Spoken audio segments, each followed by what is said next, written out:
Morning. Good morning. Okay, got almost everyone already.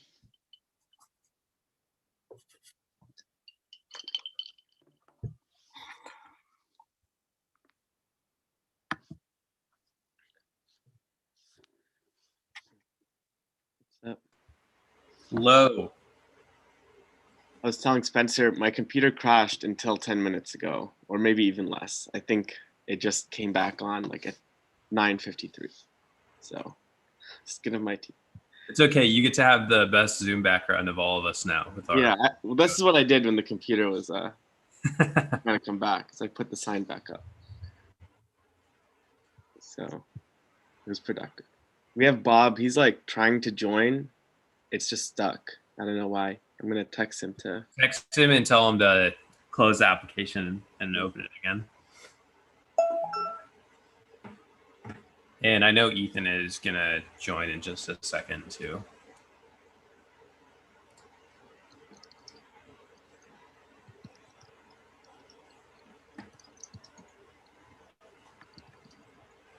How's everyone else do it? Excited for the weekend? Yeah. Definitely. Catherine, I love you've got the lights going on in your office. Thank you. Very decorative. Thank you. I don't know if you could hear Stork in the background, but Stork's popping off right now. I can't. Oh, I wish I could. able to hear it from here too. I can't.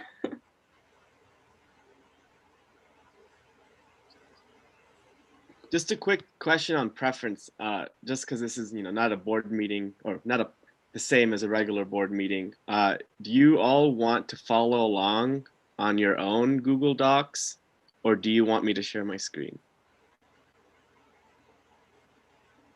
What is the board thing? I would vote for a shared screen, but I don't know if that makes it harder technologically at all.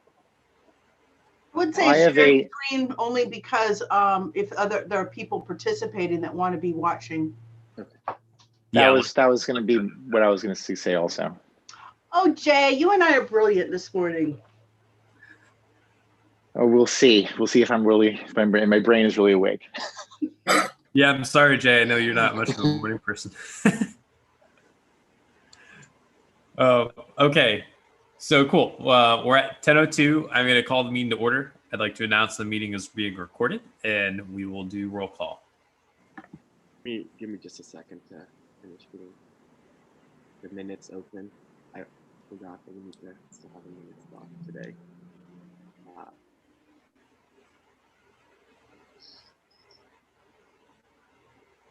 In the meantime, there's no meantime. Okay, Director Brent. Here. Director Flaherty. Here. Director Bertrand. Here. Director Geis. Here. Director Freeman. Here. Director Deschler. Here.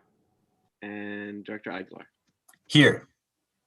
All right. Before we begin, we'd like to acknowledge the Chumash people, who are the traditional custodians of this land.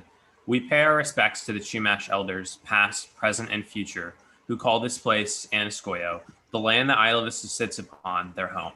We are proud to continue their tradition of coming together and growing as a community. We thank the Chumash community for their stewardship and support, and we look forward to strengthening our ties as we continue our relationship of mutual respect and understanding. And with that, we have a public comment period, but I don't think that there are any members of the public on the call right now. No, I did send you all a public comment that came in an email. Just make sure you all saw it. Yes, thank you for that reminder from Lanny Ebenstein about cityhood in 2028. All right.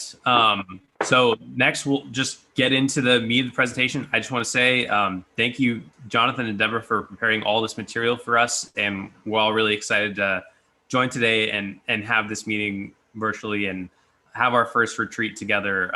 So I'll really hand it over to you now and take it away.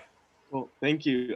Yeah, it took a huge amount of time to prepare all of this, but it was actually a great exercise, and I think we all learned a lot, and I think we're going to be better for it. So we're excited to present all this. And I think this is going to be, just from doing the work to plan this retreat, it became really obvious that this is going to be a very, critical, moving forward point for us. So the first agenda item is, the easiest one, the simplest one, which is just a roundtable on past retreat outcomes and the November 20 LAFCO MSR memo. So we had a retreat in 2017, 2018, and 2019. And we didn't have one in 2020 for obvious reasons, but we did have the LAFCO process. And I'm gonna pull them up. I'm gonna share my screen now. But we're not gonna go, over each document, since this is more just, these are things that have happened already, and we've shared, and they've been on our public agendas. But we just wanted to, have a chance. These are what we highlighted as the three, from the three retreats, the big takeaways from each one, which was doing our goals in 2019, which actually included work from the previous retreats in terms of developing our vision and our mission and our values. And then, we did the goals in 2019. The service review in 2018, which again was just, the practice of, doing a review, which was a very simple PowerPoint when I looked at it again, but I think it gave a good snapshot of where were we right after Measure R passed, and where are we now is what we're going to look at next. And then the board management relationship was reviewed as one of the really useful ones in the 2017 retreat, which we did pretty much that and helped develop the vision and some of the priorities for Measure R. So, we have Measure R already. We all know what that does. And so that's what I put out from 2017. And then in 2020, in November, at our only a couple regular meetings ago, our legal counsel, Ross Trindle, he put together this fabulous memo outlining where we were at in the LAFCO MSR process, and where our district was at in what we would say in the LAFCO MSR process. So those were the four documents that I kind of said, here are the four that we want to look at from the 4 retreats or 4 years in the past. So more want to turn it over to you all to just see, do you have any questions about any of these? Do you have any, big takeaways that you thought were important? So this is more of a primer for the rest of the day. So it's, not as much as the other ones where we have more outcomes and longer presentations, but just wanted to see where you all were at in terms of catching up and refreshing yourselves for who've been on the board the whole time.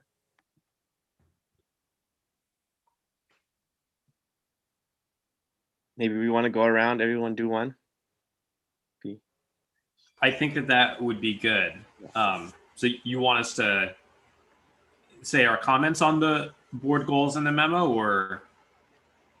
Yeah, if you could just say, like, it doesn't have to be on each one, and it doesn't have to be, something on each component of it, but just what, in terms of the past retreat outcomes, what did you take away? What did you find important in the past work that we've done? In the past, what we've established in the past, what did you find important, or what do you have questions about? That's great. I see a hand from Kirsten, so I'll let you go first. Yeah, I'll go first. I really appreciated the background information, Jonathan. So some of my takeaways, I really appreciated I'm looking at 2 different screens, so that's why I kind of look weird. So I really appreciated the information on the board management relationship. That was really helpful to kind of understand what our responsibilities are as directors, but more importantly, how much responsibility falls on the staff to implement all the various policies. So that was something that I was very struck by. And then the other thing I was really actually impressed as just kind of, looking in, was how many goals you all have set. And more importantly, how many goals you all have achieved. It's really impressive. I thought how it was laid out with the goal and then the different tasks. And I was very impressed by it. So it's very helpful for me to understand board relationships, management to staff, and also see kind of the breadth of the various goals that you'd established and achieved. And then lastly, I'll just say on LAFCO, that was a great memo and gave really good background, and I think really helps frame today in terms of our priorities in trying to look at those last remaining objective or last remaining services to achieve before 2022. Those are my comments. Thank you, Kirsten. I want to say that our board goals format is not original. I borrowed it from the interim superintendent we had at SBCC back in, I guess, 2019, or yeah, 2019. It feels like a long time ago. But she showed me that technique, so I got it from her. But our goals are original, and yes, I was really happy to look at them too and see, we've done a lot of these. Good morning, everyone. I guess building off of Kirsten's comments, I agree. I haven't looked at this document in a while before preparing for this meeting. And it is really cool, especially when looking at our goals for through the end of 2020. We've really focused on each of these. And some of these goals we're continuing to build off of. And one that strikes me is board goal number 3, develop a new culture and process for planning large community events. And we've now built on top of that in this process we're going to be launching, as far as not just looking at specific events, but looking at how we provide engaging program for the community year round. Additionally, our goals on public safety, we've really done a great job. The Isla Vista Community Center continues to be at the forefront of a lot of our work, and that's our first goal here. So overall, I'm really happy with where we've been able to go since our last retreat, and I'm encouraged, realizing the success we've had since the last time we did this, what we can get done in these next 2 years.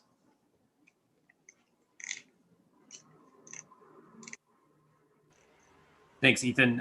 Director Freeman. Yeah, so I before I say anything, one thing to may as well just make certain it'd be useful context when you're in a meeting with people. I had horrible insomnia a couple nights ago and ended up not getting to sleep the night before last until 8 a.m. and I've been struggling to try to reset my sleep schedule for today. And it failed very hard. So yeah, so a general high-level thought that on the board goals that I have is that I mean we've got lots of small bullet points there, but the general feeling constantly is that we're trying to take things that the county currently does for us and trying to get and achieve more local control over it, and particular things that I find like really compelling out of the goals that I always kind of get drawn back to are things like so in the 2019 to 2022 board goals, board goal number 1, increased coordination of public services, there's 1.2 explore with the County of Santa Barbara the merging of County Service Area 31 into the district.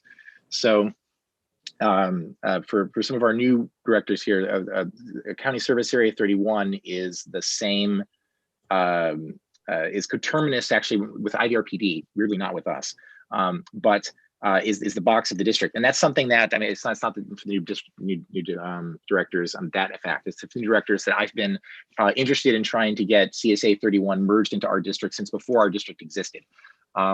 So the CSA 31 has the actual power of doing street lights and street side landscaping and sidewalks in the area. And that is ostensibly a power that we wanted to have and a power that we have, but it's a power that we are only able to utilize in coordination with CSA 31. And from my perspective, that is a weird relationship to have, where now you have two agencies that are both supposed to be doing the same thing. And it's not necessarily that, like when I talked with CSA 31 in 2015. They were actually like, yeah, why don't you just merge us? It's not like, I mean, you're going to end up having Public Works do the work anyway. It's not like I'm out of a job or anything. Like, and that's just, but it was this weird thing where now I'm going to be coordinating with multiple parties. And I feel like we actually have experienced that somewhat, getting kind of a tug of war between the some of the county processes and some of our processes with respect to, for example, lighting. I was hearing some stories of people going to Public Works and talking and asking about what was going on. And they were just like, oh, it's a political process at this point. I can't help you. I guess go to one of these meetings and try to argue with them. I think that that's something that we should really try to figure out how to get around to, and essentially to figure out how to move in a direction where our district starts to feel more like a city, such that and I feel like that's the kind of like the eventual, not an unstated goal of all of this, is to provide a sufficient local control and sufficient local organization and responsibility, such that we start to be able to look like we could become a city.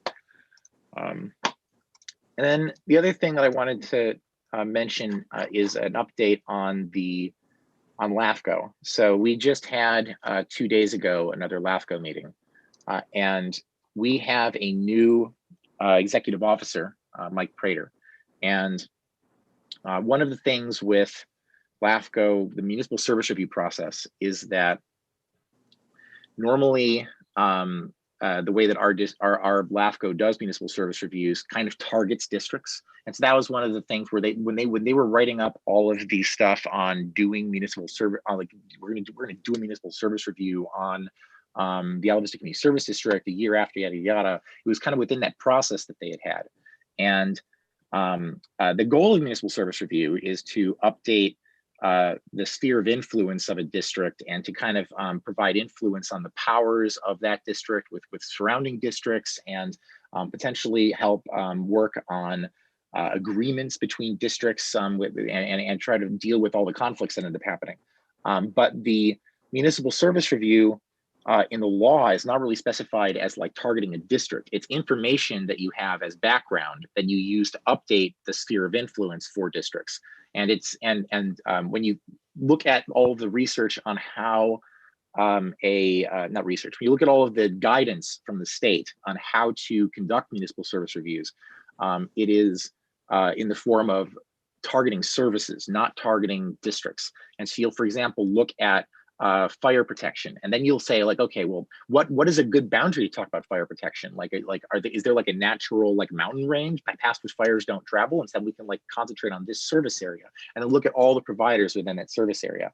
And Mike Prater has come in and has knowledge of working with LAFCOs in the past, different LAFCOs, and he came in and was just like, we should be doing this differently. This is not how you do this.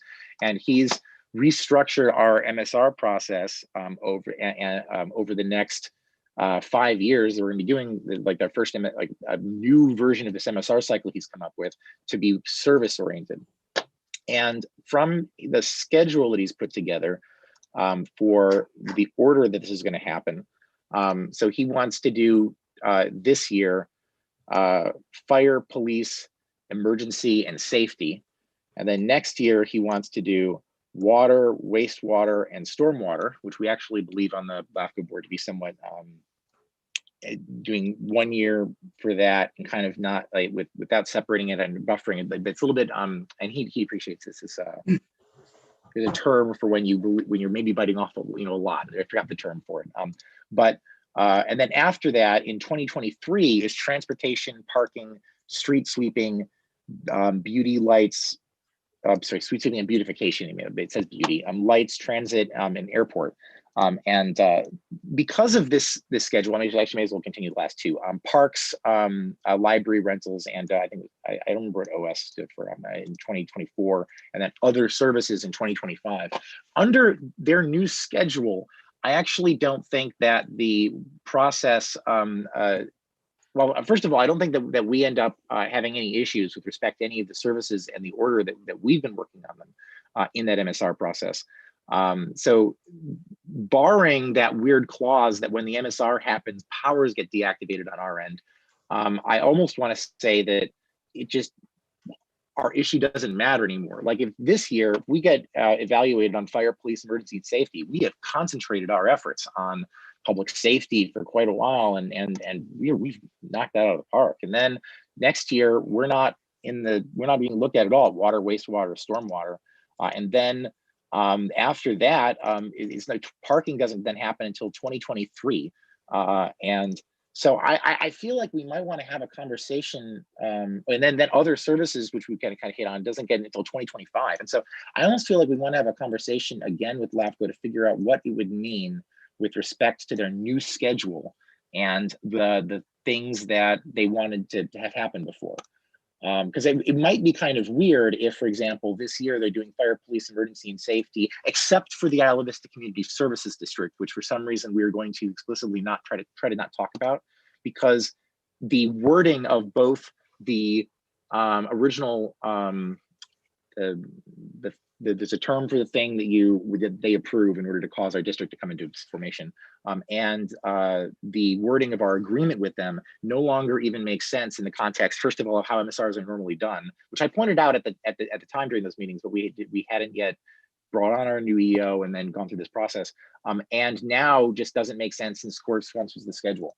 And also then what would that mean with respect to that weird part of the agreement? So I feel like we may end up actually needing to, or at least wanting to talk to them again.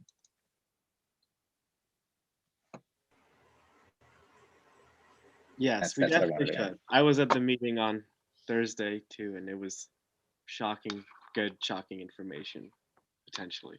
So Yeah, I'll second that, and I'll just say by way of background, because I know a lot of this stuff is really the weeds, and I am cognizant that we have our 3 new wonderful board members with us that, we've been in this situation where the district was formed by doing an end run around LAFCO, which is this oversight agency in regards to government powers and organization and boundaries. And that has not earned us a whole lot of favors, but we also have Jay on the commission now as a representative for us, which I think has been really helpful. In hearing at that meeting the other day that the new executive officer wants to completely change how the reviews are done. So instead of just looking at each agency, having it be done by service area, I think that has the potential to be one of the most significant things for local government agencies that's happened potentially in the entire time that I've been here in Isla Vista. It is very significant. And for so many reasons. For one, I think it does lessen the threat that we have from small number of commissioners who may still hold grudges. And I think it diminishes their influence very much. But also when we think about service areas, and public safety in Isla Vista, I don't think that there's ever really been at least a public accounting of the way that public safety is, apportioned and organized in Isla Vista. We always talk about how we've got these 2 agencies, UCPD and the sheriff's office, and that they have this, coordination that they do. They have this staffing agreement between the university and the county, but there's not a whole lot of questions about things like, efficiency and whatnot. So I think that'd be a great conversation. And I'll also remind directors that the second thing on their proposed list would be wastewater and water. And that means that Goleta West Sanitary District, which I will remind directors receives a very large proportion of property taxes compared to any other special district in the entire county, just by a weird quirk of the past. I mean, potentially all of that is on the table for reorganization, or at least there will be more public scrutiny towards it. So I do think that it's just really important that we stay engaged with that LAFCO process. And I'm very inspired, honestly, after that last meeting on Thursday. I want to say just briefly about the board goals, that in reviewing them, I was struck because it really reminded me that in our past retreats, we weren't just thinking in the short term, we really were thinking in the long term. And just about every single one of our services was factored in to these goals and sort of like our long-term, midterm, and long-term planning. And in just about every single bullet point under the goals, we've either achieved those or made progress towards them, in many cases, substantial progress, which I think is just a testament to our staff, the community support that we have, and directors who are engaged. And I think that really it's a great foundation that we can build on. I do see that because of COVID and the way that things have worked out, I think we'll come out with some revisions to exactly what sort of our short-term, midterm, and long-term goals are for these different areas. But I think it's a really solid foundation that we have here. So has anybody who hasn't spoken yet want to get a chance to? Because this is a short section of the retreat, and we're starting to talk about things that are maybe a little later. So let's maybe do a little more review. So, yeah, Director Geis. Hey, Jonathan, I have the IVCSD board goals up on a different computer, but it only has 6 pages and it has the current goals, but I don't see the long-term goals. Where would I? Those would be, if you scroll down, it's not, it's probably not labeled as best as it could be, but mine has 6 pages too, and it should be on page 4 is when it's labeled 2019, 2022, and they look really similar. Okay, So okay, I'm cool. Perfect. Yeah. Perfect. Thank you. Yeah. Well, maybe I have a couple other comments on these long-term goals. I was kind of thinking this morning, and knowing that we have to do some kind of pivot on the community center, but rethinking that, this morning saying, well, maybe that repivot is an opportunity for us to maybe, really hammer out our agreement with the county that eventually these buildings come to us. And as part of that, really to complete the improvements that we have money set aside to really make that building hit the ground, when we are really ready to move from the use for the homeless and, really bring the programs into that agency. And my thoughts are like, well, we should get serious on the floor, the baseboards. Maybe we should get one of my ideas is once they put in the back patio coverings, maybe we should be doing something like that, similar to the equipment up on the roof to tie in that kind of structure there. And then maybe we should think about doing some, we talk a lot about artwork and improving the community, and maybe we should really be working on some kind of artwork or, environmentally friendly growth on the side of the buildings. And I only give a good example of that as if anybody knows where the air pollution control district building is on the county's campus, you can see it on the freeway.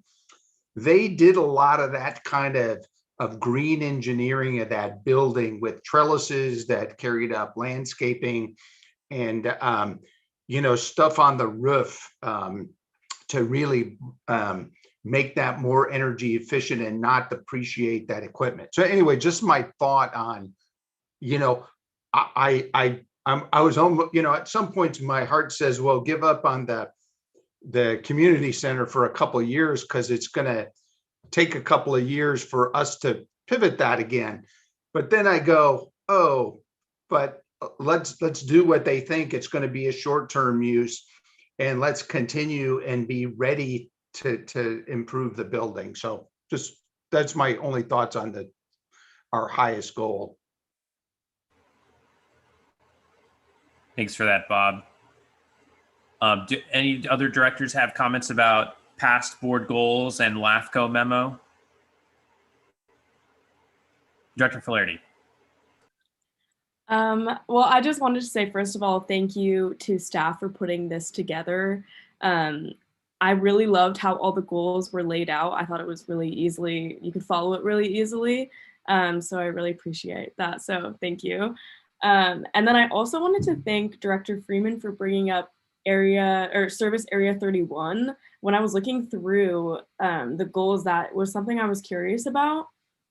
And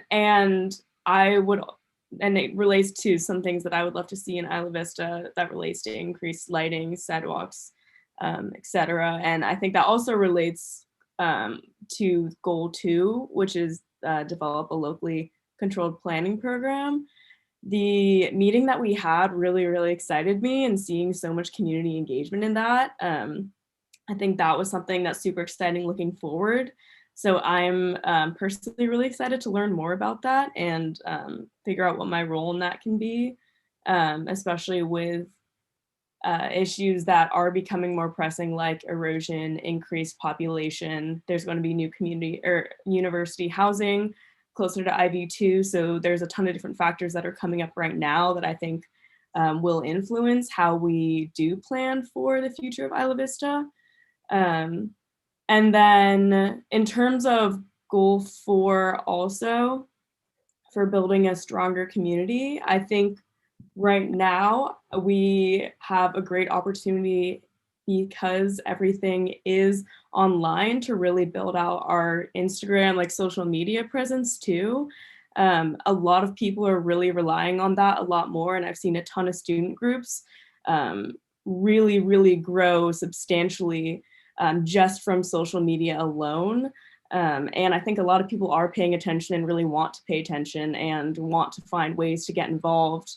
And I think that is a great opportunity for us to make sure that our services are known and that people can come to our bi-weekly meetings. And I know a lot of people really would be interested in that. And so that's something that I personally would really love to see also, just in terms of making the district more accessible and building out that image for our board. So those are just a few comments. I really appreciate hearing from all the other directors too. I know I am one of the new board members, but I'm listening to everything you all are saying, and I really appreciate it. So those are just a few of my comments right now, just initial comments. Hi, everyone. Good morning. Thank you for your comments so far. Thank you to staff, like Catherine said, for making this very literate for someone like myself who's very new to these concepts.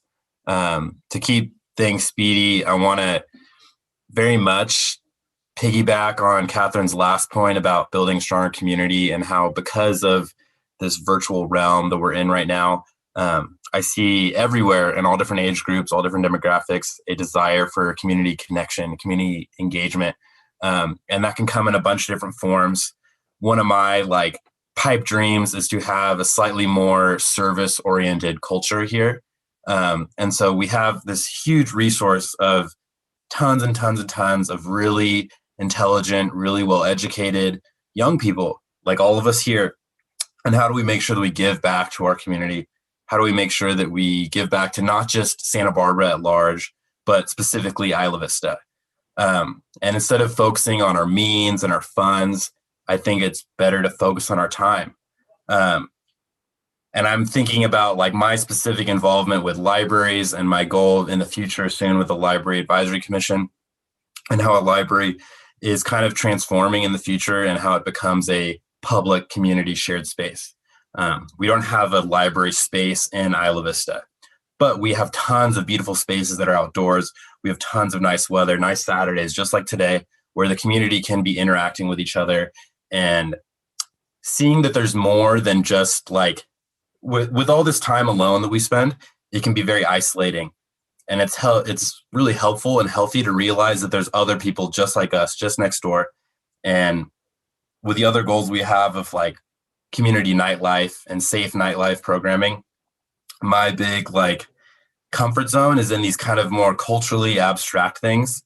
A bunch of these county service ideas, I have to be caught up to speed in order to be bringing in strong advice and good input. But I think there's a huge opportunity for us when our community becomes gathering again and all of our spaces are in use, to like come hard with a really engaged community and let that seed grow and spread, and have more people, like Catherine said, come to our meetings, have more people be aware of our presence as a open public institution, that we want input from our neighbors. We want input from everyone here.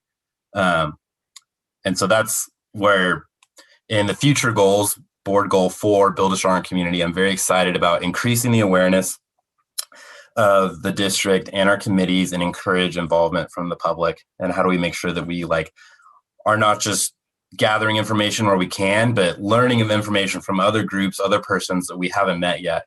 And how do we just like reach out to them and let them know that they're welcome and their comments are welcome. And yeah, just how do we like bring more input into our meetings? Because I've lived here for 10 years and CSD is still very much a new concept to me. It's a new thing to be paying attention to and participating with. But everyone who lives here develops an opinion very quickly. And how do we reflect our growing and evolving community? Thank you, everybody. Just want to see if, Ross, if you have anything you want to add, and then Deborah. Yeah, thanks, Jonathan. At these types of retreats, one thing I like to do, and I think this is highlighted in the comments that the board has made about the number of goals that have been set and the number of goals that have been achieved. I think that what I like to highlight is, especially for the newer board members, is to really look at the board management process slides. I think that explains very succinctly the best way to engage with Jonathan and Deborah and myself on how it is that we can support the different policy goals that the board ends up selecting.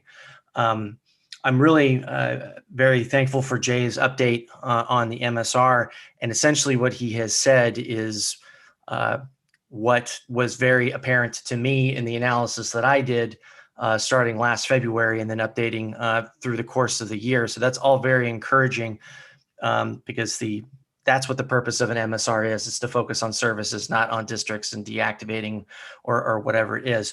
And as each of you are going through the process today and engaging in these agenda items for the roundtables of these different aspects of the district's functioning, I think it's very important to emphasize that and become very familiar with Government Code Section 61250, because that really lays out the areas that have been designated for action by this district for this community. And there are a lot of really creative ideas that this board has come up with over time and will continue to come up with. But if you keep in mind, especially subsections D and G, what the specific activated powers are, that can really help to focus your energy so that folks aren't spinning their wheels coming up with these great ideas and then coming out to implement it. And then you come and talk to staff, and we unfortunately have to, say, well, we don't really have the ability to do that because it's not one of our activated powers, et cetera. So I think keeping in mind 61250 is really good to focus your time and your attention and your energy when you're looking at these goals to make so that they are achievable over time as they have been in the past. And it really highlights how management and staff can support you as you come up with these different goals. Just a quick parting thing on the MSR, and then I'll turn it back to Jonathan so we can move on to the next one. What I hope you take out of that memo is a clarification on a couple of points. One, your activated powers, the activated powers of the district are set forth in 61250. There is some confusion about, activated powers being powers that are, in use. That's not the way that the law is set up. The way the law is set up is your activated powers are set forth in 61250.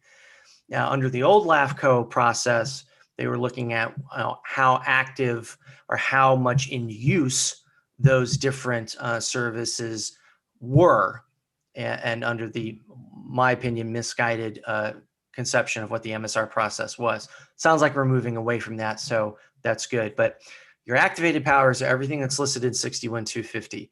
There's a list of about 35 to 40 different powers in the special districts law. And if you don't have any of those activated, they're called latent powers. That means you have to go back to LAFCO and ask LAFCO to activate them as a service area where you can provide services. So a quick terminology clarification on that.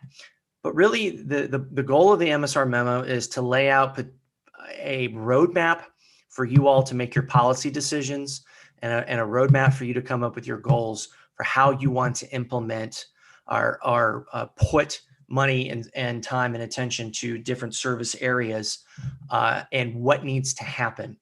And particular focus on the local area planning commission. And I think the discussion on CSA 31 was a good one, because a lot of the powers in 61-250, the active powers, are limited in ways that they're not limited for other special districts by tying what this district does to what the County of Santa Barbara, UCSB, or CSA 31 is doing, and saying you can't replace that. You can't replace those services that those entities are providing, but you can supplement them.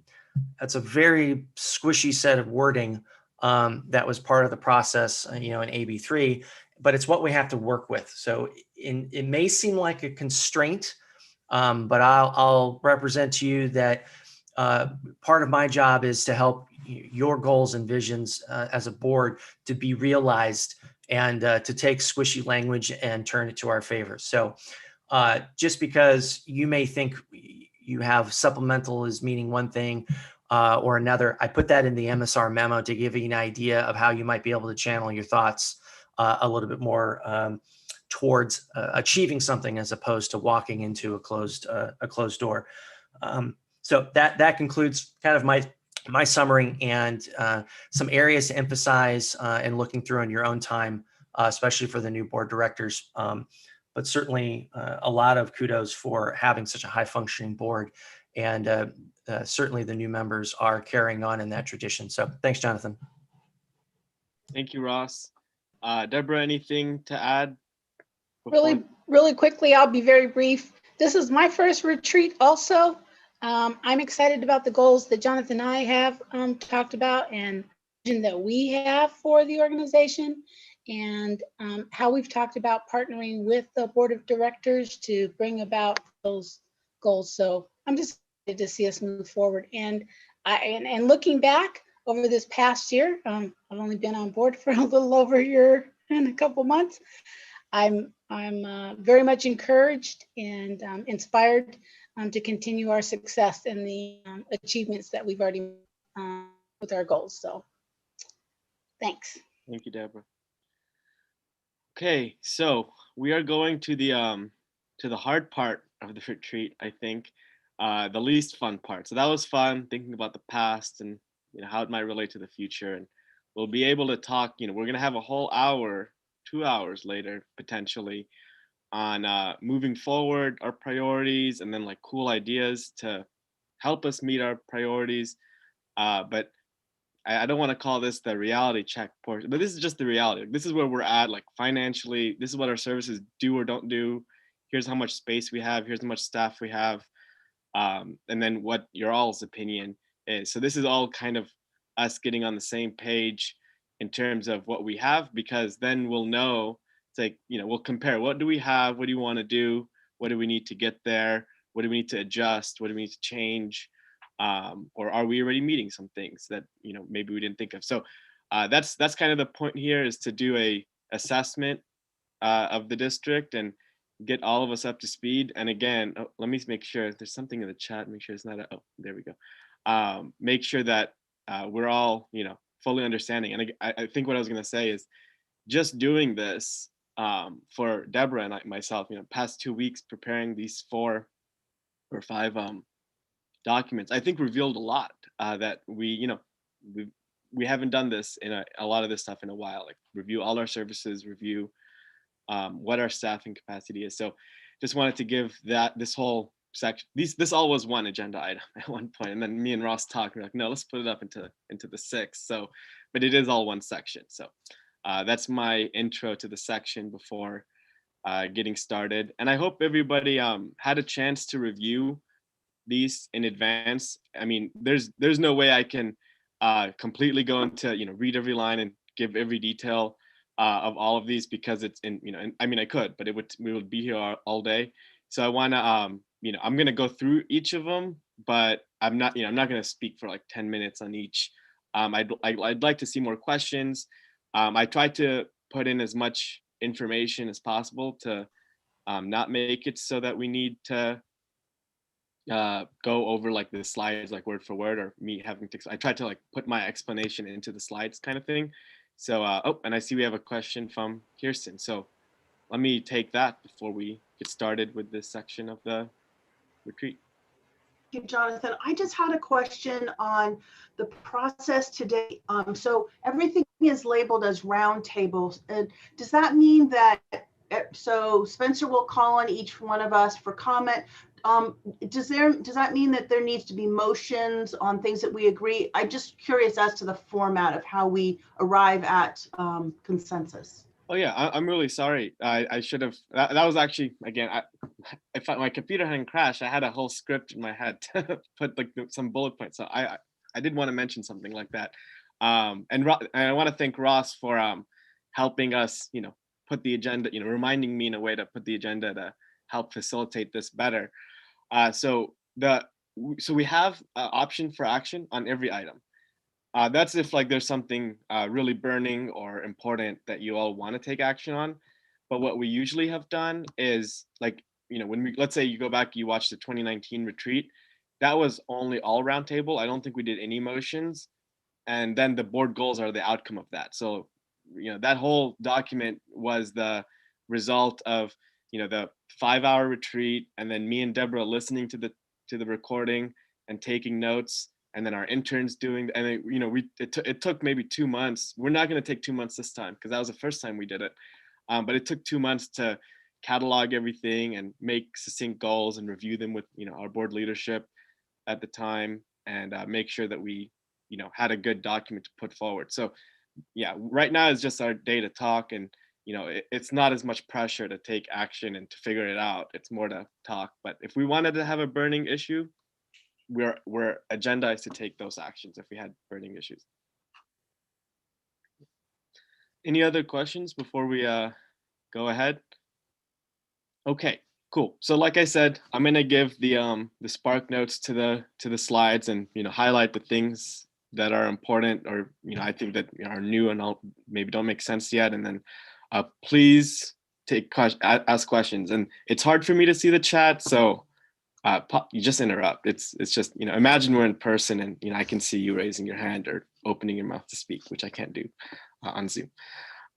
So staff capacity analysis. Again, first time we've ever done this. I think I put in another report, we really only had 1 or less full-time staff for the majority of the life of the CSD. So, it's hard to even do that at that point. But now we've had 2, and like Deborah said, we've had 2 for a year and a half. Actually, a year and a half exactly. Deborah started August 5th, 2019. So today's February 6th. That's 6 months ago. So a year and a half with 2 staff. And let's get to the next slide. And we have a guest joining. So we have 2 full-time staff, our management, who also do this, some of the service delivery as well. We've got our compost team. They're all pretty new, and they're temporary employees who are work a small amount per week, and do some are out in the field working, and some are doing the organizational stuff for the program. We've got our interns, which that's been a position at the CSD for the entirety, but they weren't filled for a while, but now they are again. And so those are the people who we have working on our staff. We've got 2 positions or 3 positions technically that are funded, but they haven't been hired, and they were funded, at the end of for this fiscal year. But we did intentionally take a pause on hiring not because, we didn't know where the revenues were going, and that's, another presentation, but also just the general uncertainty of, where were things going? We didn't even know in June, vaccine timeline, anything. So we had them funded, but, we said, let's hold off for a little bit, see where things go. So now I put here, let's, reevaluate and see where we move forward with these funded ones. CSD though also operates in a major contract way, less than, in-house. So these are the people in our orbit who we fund to do jobs for us. Mediation, Ivy Beautiful, Safety Station, and our personal investigator, Community Garden. Those are the, the groups we contract with to deliver services because, we're not a police department, and we're not a homeless services organization, or none of us are attorneys except Ross. Hopefully others will be soon. But that's, so we hire these people as contractors or as organizations to do work for us. And, I think in Isla Vista, that is just the nature of everything too, is no one group has it all. So everyone's always working together anyways. So this is just the fact of life. Hey, Jonathan, quick question back on slide 2. Yeah. The interns, Yes. I see up to 36 hours collectively. Is that for 36 hours per intern or total of their staff time? Oh yeah, that's like 12 hours per week, and there's 3 of them. Great, thanks. So it's almost a full-time staff member if they can perfectly work in perfect harmony. That's not true. That's never happened. We did have 4. We used to have 4. Yeah, we used to have 4. We had a census grant that helped us fund the 4th to do the census work. And actually, I'll just mention it here while we're here. That intern who we funded through the census grant established our Instagram and got us up to, having a few hundred followers. So that account, started in April 2020 because of the COVID pandemic. So I do want to reflect that we were on that track, and our intern got it started, and then she had to leave the job. So that's why it maybe petered out less than it should have. Role of staff, nothing new. This is just from the government code, what a general manager does. But what the general manager does is, all the rest of the staff are not in the government code. So really, these are the roles of all the staff to get done. But it's the general manager's responsibility that they get done and accountable to. I'm the only one, who's directly accountable to the board. The rest of the staff is accountable to me. So next slide, staff capacity analysis, simple display. So you guys will not see the, not 500, like the 100 cells above these 3 because they're really detailed. But Deborah and I, as we spent the month of January doing cataloging of where our time's going as we work. This is something I've done almost my whole life, is like my calendar from 9 a.m. to, not actually from 12 a.m. to 12 p.m. I have my day always mapped out, for example, of like which 2 hours I'll work on this report and this hour is this meeting. So, we did that kind of cataloging, both of us, to see, what we were doing in our jobs. And also, we thought back in the last 6 months. So it was a reality of January, but also an average of 6 months work since August. And also some of it was more like, it's actually not in this, but it's, what should it be? Should it, we're spending like this, but, we're only able to do this like 2 hours on this. It should be 8 or something like that. So we thought a little bit about that too. So that's the staff capacity analysis.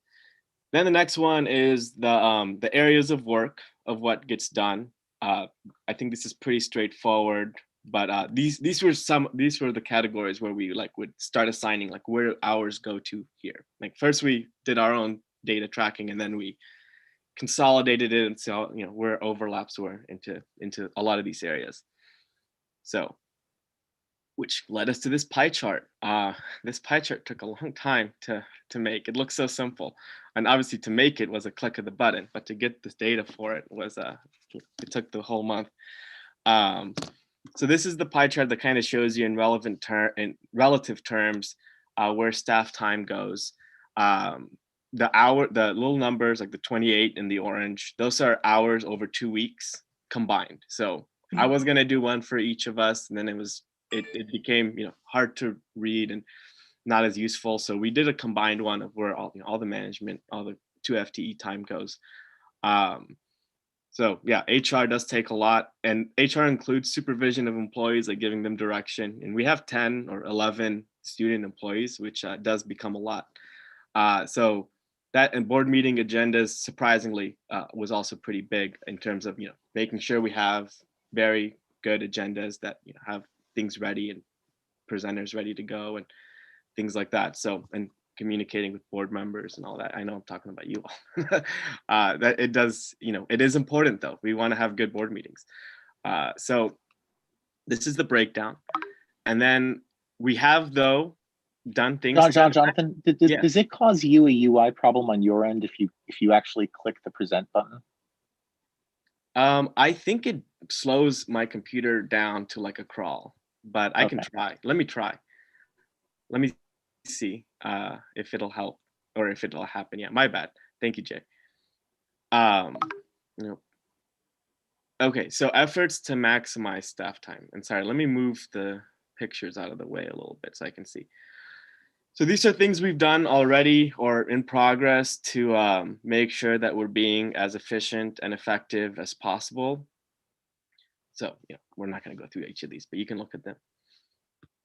So this is our analysis of the situation. And again, I'm not going to read this word for word, but the major takeaway is that, we have a bottleneck here with staff capacity in terms of if we want to expand and take on big initiatives or, if we want to do anything new or different, we have a bottleneck. And the way I'd like to, you can think of it is it's, in terms of like 2 pipes, you can only move something through the pipe one at a time. So at any moment in time ever, CSD can really only do 2 things at once. I mean, we have our partners who are doing, the routine day-to-day work, like providing the IV Beautiful program. But if we want to change, then, we can only, you can only do 2 things at once. Something I'm doing, something Deborah's doing. Obviously that those things can change from hour to hour, but can't work on 2 things at the same time. Also, we have some deficiency in expertise and knowledge that can be, solved. The scale issue I mentioned here is like when we take on the compost collective, like absorbing that was a huge undertaking, and it just ballooned our HR responsibilities way beyond what we were set up to do.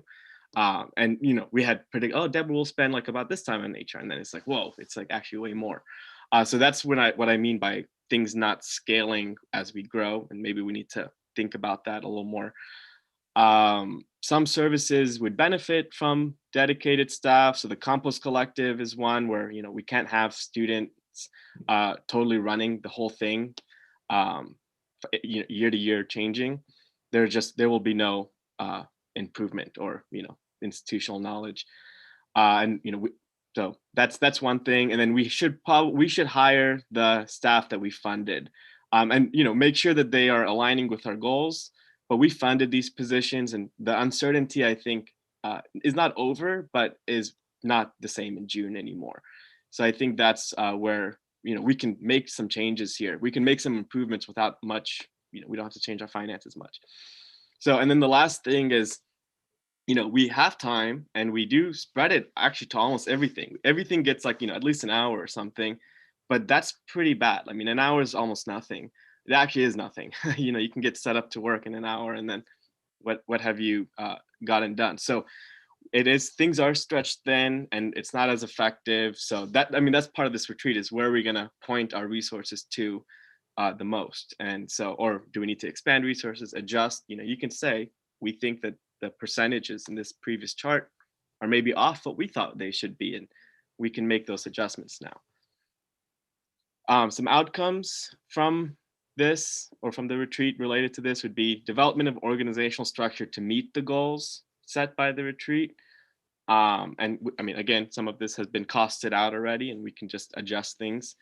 And then adjustment of current staff time. And again, like what we want to help communicate is that time is a resource like money.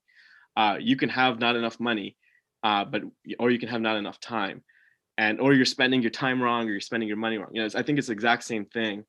So we just want to make sure we want to measure our staff time and adjust it to the goals, because we don't want to be doing things that don't align with the board's goals. And then last thing is we want to develop a staff training plan that also gets us up to speed to be knowledgeable enough to meet the board's goals. Because, and we haven't done our inventory of like, what do I know and not know yet? But I think after this we will, so that we can, because I know that I know enough things to meet all the possible goals potentially. So there are things I definitely know I need to learn, or we need to, if we hire someone, we know we're looking for that knowledge and skill. And then this is just additional reading for fun. The first two are like just some things to help, how do we do our internal staff, time measurement and work. And then the others are like Deborah's original job description, my original job description, and then the job duties, staff structure we had come up with in like May of 2020 that we said, let's sit on this and fund it, but not take action. So that is staff. Any questions or discussion? How am I saying this? So we have until maybe 12 to do the whole current assessment of the district. So I don't know if you want to ask all questions now or have discussion at the end of everything, but maybe let's do some questions like what are you wondering about, or what doesn't make sense, or what does make sense. I think that's good, like clarifying type of questions related to staffing, but let's try and save our like takeaways for the end. Yes. I just have a quick... Yeah, go ahead, sorry. I just had a quick question on the interns. I remember last meeting you mentioned that we did end up choosing 3, like that process has finished. And then I was wondering if we will be able to meet the interns next meeting. And also I was curious, I know this is a bit smaller, but like what their roles have looked like in the past. Like, do they all work on the same projects, or do they usually specialize each in something else? So like a social media intern versus IV compost collective intern or something like that. So I was just curious on the roles of the interns and what that's looked like in the past. That's a really good question. So you can ask Deborah. I almost pulled the trigger to go to specific interns this year, and then at the last minute we didn't do that. So we were going to go the direction of an intern for this and an intern for that. And in the past, it's sometimes gone this way, like where I ask them, what are you interested in? And you'll get to spend, some time in that if it's something we're doing or we work on. But really the way the internship works is it's a team. So you pick the 3 as a group, what they would complement. And then most of their big projects are team-based, and we teach them how to work as a team and to, break up work and produce things. So it's pretty strict, and they've told us like we've never worked at a job where they make you do this, where we meet on Monday, we assign tasks, they pick their own tasks. The next Monday, I mean, I make sure they're good, but then the next Monday I say, did you get your tasks done? 1, 2, 3. So this time they're going to be working, like what they're working on now is helping produce the board report for the SNAP and CAHOOTS, unarmed response to community issues. So the board did take 2 motions, so they're reviewing some board meetings, looking at the, doing the research, getting the contact info ready for me to reach out. So they're doing that legwork that I don't have a lot of hours to just put into. So if I could just coattail on that really quick, just have the interns work on tasks or projects that are critical mass. An example would be our Deltopia event, our census. We have them work. We do take the projects as a whole. We do break them down. We allow them have some input and provide expertise in certain areas. The would be the Instagram work that our intern did relative to the census, relative to doing our reach out. So right now, the interns have been really working on projects related to our critical mass work that have resulted in our achievements thus far. And that's what we've got for 2022. 2021 also. Yeah. Thank you, Deborah. Any other questions on staffing or? So how concerned should I be about the 125% time that you're spending? It's not that bad. It really only works out to like, 50 hours a week. So I'm not like, I mean, I'm strapped for time, and yes, there are limited hours in the day. I think what that's trying to tell you is that I'm not doing a good job on that 40 above 80, and that we need someone to, and we have this funded, the community programs, assistant general manager, the compost collective. If you go into, if I'm not going to drill down into each of our hours, but compost collective takes up maybe 5 hours at least a week, at least, or up to 10 sometimes. I mean, this past week, had a meeting on the pile, had, structure meetings, budget meetings. They had a grant with IVCRC. So there's just like things that aren't getting done because some things need to get done, or some things are being not being done as well as they could be, because again, there's things being stretched. So it's not something in terms of, oh, don't be concerned for me, I'm all right, but it's more like we need to be concerned about our work products and the ability to stay on timeline. And so that's what that's for. My concern, for what it's worth, was for both. So Okay. not just for you, but also not just for the SEF. So Thank you. Yeah, I would say I kind of was going to say what Jay said. Oh, Jay, we're on the same wavelength today. That I am concerned about that. When I saw that number, it kind of gave me pause. And, because, yeah, it's you, Jonathan, but it's also the organization. You're spending 10 hours a week, doing something that someone else could be doing. It's taking away other time that is maybe more of a priority. And when I look at this pie chart, which was amazing, I was just struck by how much time is spent with HR, staff development, and operations. I mean, it's like 20, almost 30%. That's a huge chunk of time. I don't know what normal is, but that seemed very high when you compare it to like community programs or other things. The internship and the HR and the ops is a huge chunk of time. Yeah, and I think what I would say is like there's a baseline, and I think right now, because we've got the two staff and there is a baseline of HR and operations work, it does become a big part of it. I will say, like, let's do some examples of these things. Operations, maintain district website, compliance with state and county, that takes up a lot. Just admin work, dealing with our different softwares, our vendors, it does become draining. It's just things all over the place. And we did build our administration and operations kind of piecemeal too.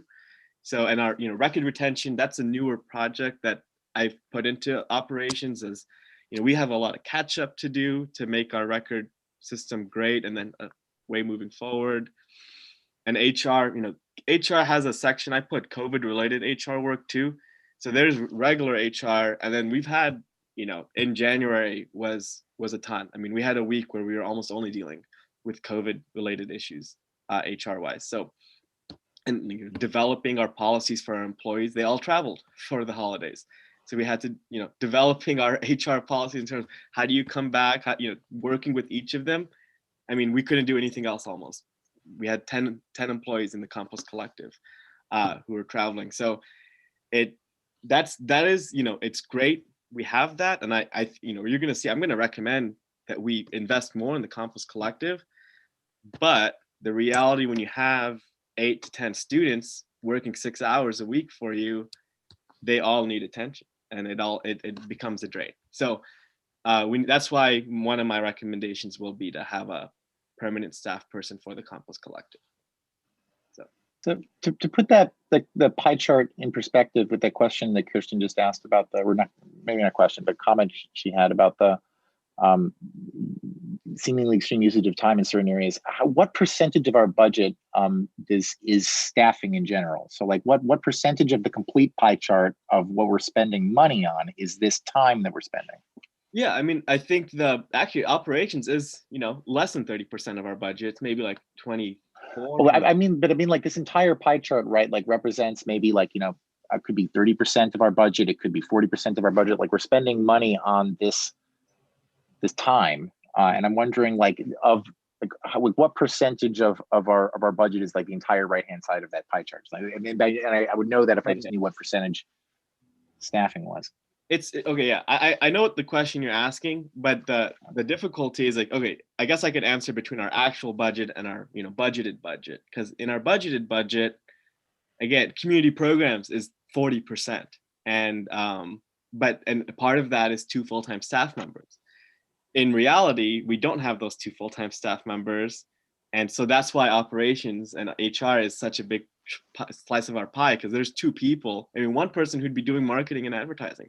So you could, if we had that. I guess when I said budget, I'm using the wrong term. I mean like what percentage of our actual cash flow or whatever is like staffing, and so that I can get an impression of like are we spending, like, for example, if we're spending 80% of our money on staffing, that's very different from if we're spending 20% of our money on staffing. So I'm just. Yeah, maybe we can look at that in the financial report, which will be next, and it might be clear in terms of, but we spend around 150,000, a little more than that, between me and Deborah's salary per year, and I think our yearly spend, you'll see, is about 700,000. So 150 out of 700 is about how much we spend on operations actual, but we'll get to that. That which is not bad. Part of the reason I wanted to juxtapose it is that when we were setting up the district, we got hit very often on the idea of like, oh, you're going to spend all of your time and everything, all the money is going to end up going to overhead. And so now we get this comment about like, well, it's surprising how much overhead there is in this pie chart. And so it's like, okay, but actually this entire pie chart only represents 150 over 750 of our actual like. Oh yes. Okay. Yeah.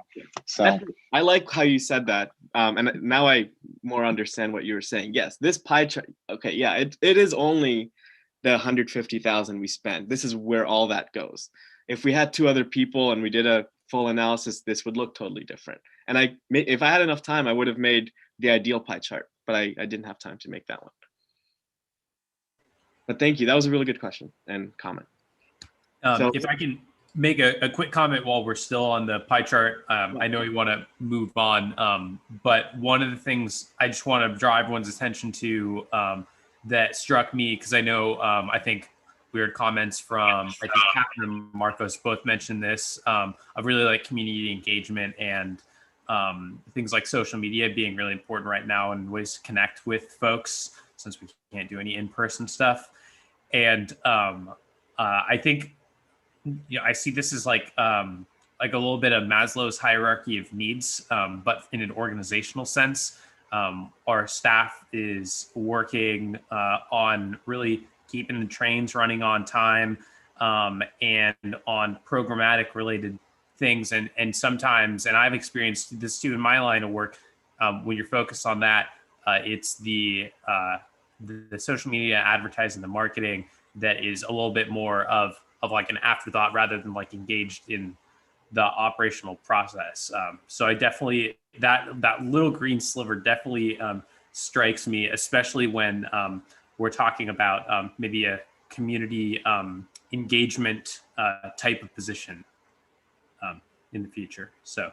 Yeah, Spencer, I wish I called you on Wednesday morning, because you can ask Deborah. I was struggling so hard to really help communicate that, and the Maslow's pyramid of needs does it perfectly. And I wish I had thought of that, because I would have put a pyramid in here too, kind of, with what we need to do and what we can do. But thank you. That's so perfect. My entire 2020 has been that exact concept, so I can relate to it. Well, you can ask Deborah how much I stressed about finding the right visual aid to communicate that, and well, you got it. Thank you. Yeah. Yeah, she's laughing. She knows. So next up is. Really quickly, Director Geis has his hand. Yeah, I have a couple questions. Sorry, yeah, I don't see the picture, so please interrupt me. My bad. So I just on the real current discussion about how much do we spend on staff.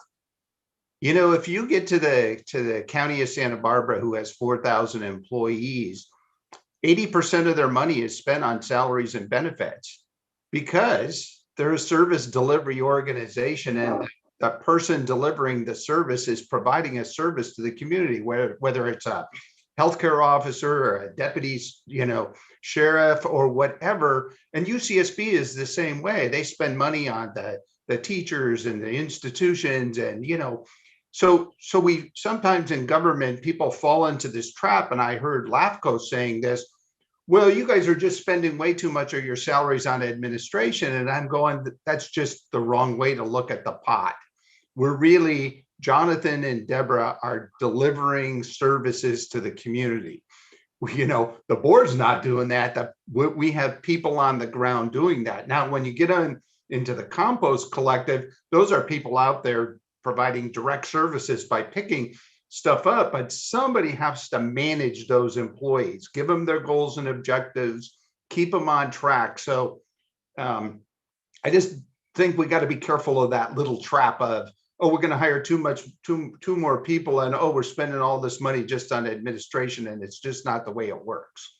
But let me just get a couple more things that come out of here. Number one is, I think Jonathan and Deborah are performing top notch. And this is just me as a director. My personal opinion is we are not paying our executive directors current salaries. We're paying them as young executives in a startup, and I think we really need to think about their salaries and benefits, because we're now invested in both of them for 2 and 3 years, and it's so important now to think about their salaries and benefits and think about retaining them in the organization for as long as we can. Because they're picking up experience that make them valuable employees to go to other organizations. That's part of what we're getting them. So I really think that's a high priority. And I really agree that it's really time for us to hire those 2 other positions. And maybe we want to change we have to pivot a little bit because we don't have the community center yet, or well, it's going to be a ways off. And so we could work on those job descriptions to really fit them into the organization. But I think it's time to expand the staff. So anyways, that's just my comments on the staffing and capacity analysis. Thank you, Bob. Well, let's get to finances, which is, I know, Bob's favorite topic. So I know he'll be watching me, make sure I do a good job here. So right here we've got the estimated actuals and actuals for 2020, 2021, which we do every year, which is, look at what we budgeted, where we actually spent, and where we think, or where I think we're going to end up on June 30th based on my predictions and what's going to happen. Excuse me. As I'm going to, these are the details. You can look at these at your leisure. I predicted what you all would say. It's like, let's probably hire these positions. So I did end up putting just a total estimate of, last quarter of this year, maybe we get them hired. So we'll do some spend. But the point of this, I'll give you my analysis. You can look at the numbers, but I'll give you my analysis. So first, we're in a very strong position. We did not get negatively impacted by the COVID-19 pandemic in terms of revenue. And if we did, we were still in the green. So, there's only more to grow from here if we, have to recover, quote unquote, financially. So this is a major advantage that we have. Almost no one else has this, which is a huge reserve, and our revenue is uninterrupted. In fact, you'll see that the revenue actually grew from what, my prediction for June 30th is 30,000 over our projection. And I think that has to do with the rate increases that Edison and the Water District put in place. And so that's, we're in a different position than almost everyone else. We have one thing to note is between the UCSB contribution that they made, which by the way is coming due soon, is almost over the first round. Between that and our just reserves from year to year, we have 780,000 in unallocated, unspent funding to put towards something strategic. And that's aside from the 892,000 in reserves we laid out what is for already. So, 300,000, for example, is for capital improvements, and we're doing 50,000 for the community center so far. But again, that's something really I need the board to consider. What do we do with that? How do we point that resource? And, I'll help come up with the plan based on your priorities too, but I really need you all to know that that's something available to us, and we probably want to spend it eventually, because a lot of it is money that UCSB pledged to us that we never requested, or couldn't request at first because we hadn't gone up to speed yet, and so it's built up. Now we do spend the full amount per year, but we didn't the first two. So that's built up, and that's about 100,000. And then there's the just our utility user tax that the taxpayers have paid in and has accumulated.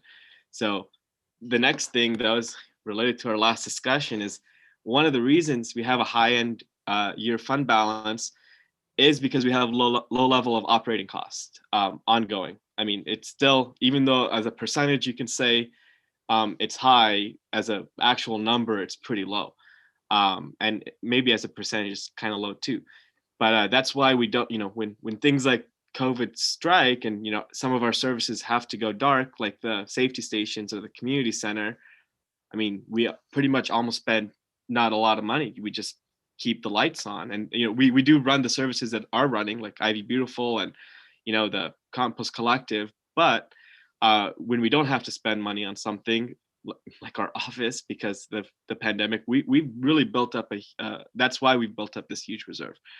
So, and I put this line in here. This model has been successful in growing, but it doesn't be as successful in like expanding and refining. And we're limited in marketing and advertising. So the last discussion, we were ahead of ourselves. And again, okay, I already said we factored in the 2 FTE that would be needed to grow, and if we need others to meet board goals, that's something we can talk about. And then we are, revenue, it's exceeding. I predict we'll probably hit 1 million in the next 2 fiscal years. I mean, we went from 770,000 to 850,000 to 940,000 to now 970,000. So the growth rate has slowed, but the growth rate could have slowed because of COVID. So we still grew, but just didn't grow as much. So we'll see where that goes. And then a couple of things on the horizon. So the STEP grant is going to be 182,000, and it's going to be, not unwieldy, but it's going to be a hard thing to wield, to manage those funds coming in and out and making sure they're being, it's a state grant. We've never done this before. The Compost Collective, it's not getting grant funding as much as it was because it's a government organization. And I understand why nonprofits like AS wouldn't want to give as much funding to a government organization. So, we were spending zero of our dollars, we were spending my time, but zero of our dollars. But now we're going to need to support that if we want it to keep going.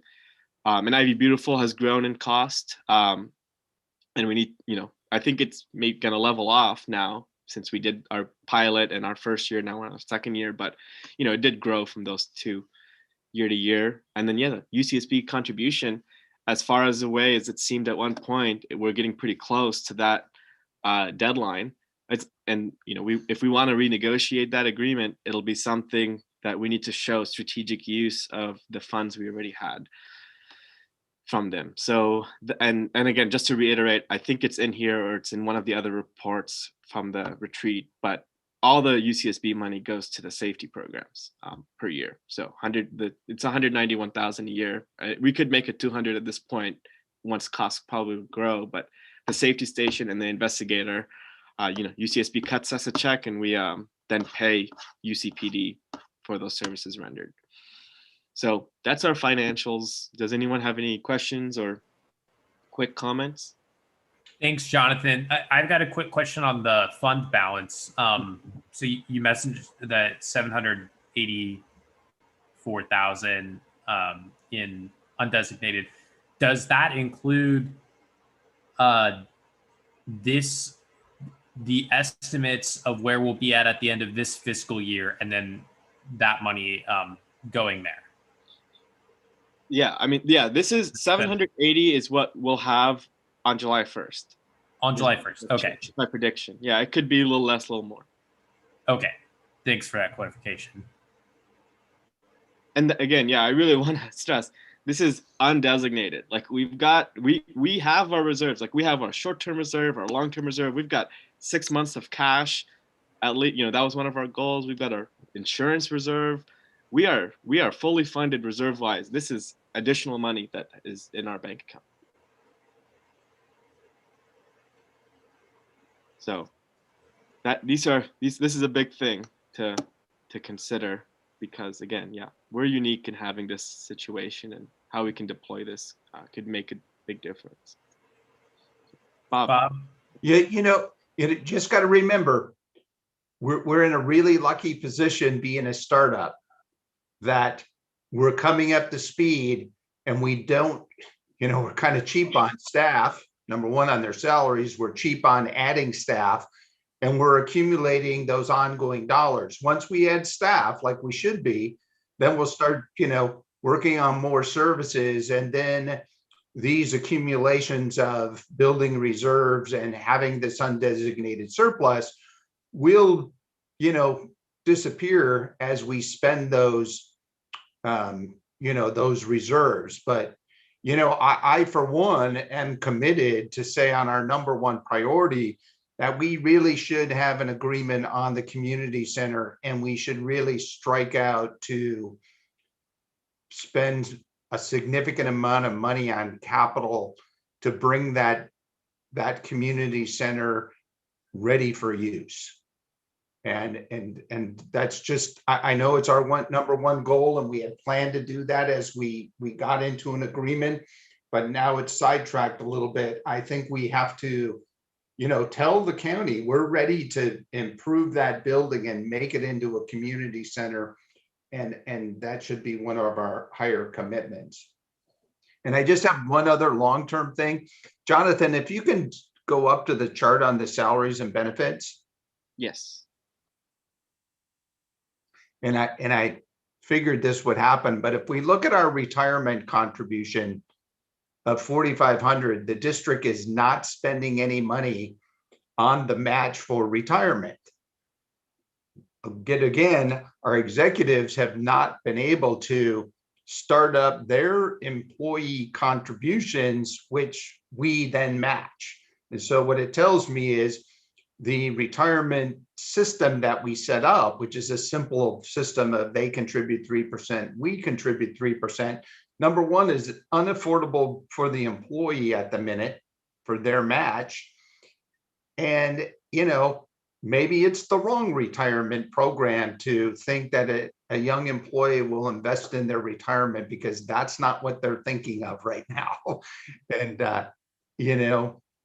it's how you get into these other kinds of retirement systems like CalPERS and stuff, which force you into very expensive systems that make the employee contribute. So I just bring that up because I think we need a little strategy and revisit our strategy on offering our employees a retirement benefit. If we were ever become a city, as we expand the community services district, if we ever, had a merger with another special district, we would all face this retirement issue, that it's a significant cost, and we should be budgeting something.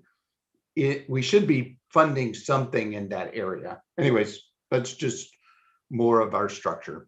I hear you, Bob. I'll give one other reason that hasn't happened, which is it is logistically so difficult to get ADP and Fidelity to talk to each other to get money from them to That's them. always the trick too. Yeah. All right. And just as a clarify to that, so because I've been off the policy committee for quite a minute since we were talking about this, our retirement vehicle is the simple IRAs. Yeah, on Okay. Fidelity. Okay. And I want to note in terms of benefits. So you see our health insurance contribution. It says 19,200. So that is the budget of what a actual health insurance plan would be. So we are budgeted to do I think $850 premium per month for employees towards a health plan, but you'll see the spend is lower at 11,000 because we're still using the QSERA, which is like 5,500 per employee. So that's why it's 11,000 per 5,500 per year, 440 per month. So it's half. Yeah, and Spence, just to remind you on that IRA plan, it is limited to a 3% employer contribution, and it is limited to, I think the employee can contribute more than 3%, but you know, we did it as a cost-effective plan as a startup, but I really would like to see it work, but I don't think it works until we get our executives in a position to be able to contribute to that, and not just for basic, living in Isla Vista. Yeah, thanks, Bob. I'm thinking about that too, because I hear your comments about staff salaries and us being under what would be normal for the experience and the work that we're getting, and I'm thinking the same about our benefits too. And I do, as I'm thinking about this again, worry that if we are talking about potentially expanding staff, that makes us a less competitive employer and makes our job postings less attractive to potential applicants. So I think it's worth us giving some thought to how we're doing that. I remember when we came up with the QSERA for healthcare, and I think our thoughts back then was, well, this is simple, easy, and it doesn't force the district into a commitment that is going to be long-term. It'll allow us to provide benefits to our employees, but we're not, we're just dipping our toe into the water. We're not really committing to anything. In the long term, we can change it if we want to. And I'm wondering if we're coming to the bridge where we have to cross that bridge and do something that is more of a long-term commitment as far as a health plan goes. Yeah, I think going from 2 to 4 employees, when we get into that, we have a 4-employee system, we'll have a better shot at getting health insurance benefits, rather than when we embarked on this, we were trying to get health insurance benefits for 1 person or 2. And yeah. Okay, thank you all. Good discussion. Anyone else? I know the finances are not everyone's favorite section, so we can we can keep going. But I hope my analysis was helpful to those who are not as interested in looking at the numbers themselves. Excuse me. Okay, let's move on. Okay, let's see. Where's my next slide? Services. All right, we're back to some fun, hopefully. So this is really different than how I did it in 2018, and the reason is, and I know I had even told you we're going to do metrics and measurements, and what I kind of started feeling at some point in the middle of the week was that every service has different metrics, and we don't even have a system in place to say this is successful and this is not. So what's the point of looking at a number 40 if we don't know if 40 is good or not?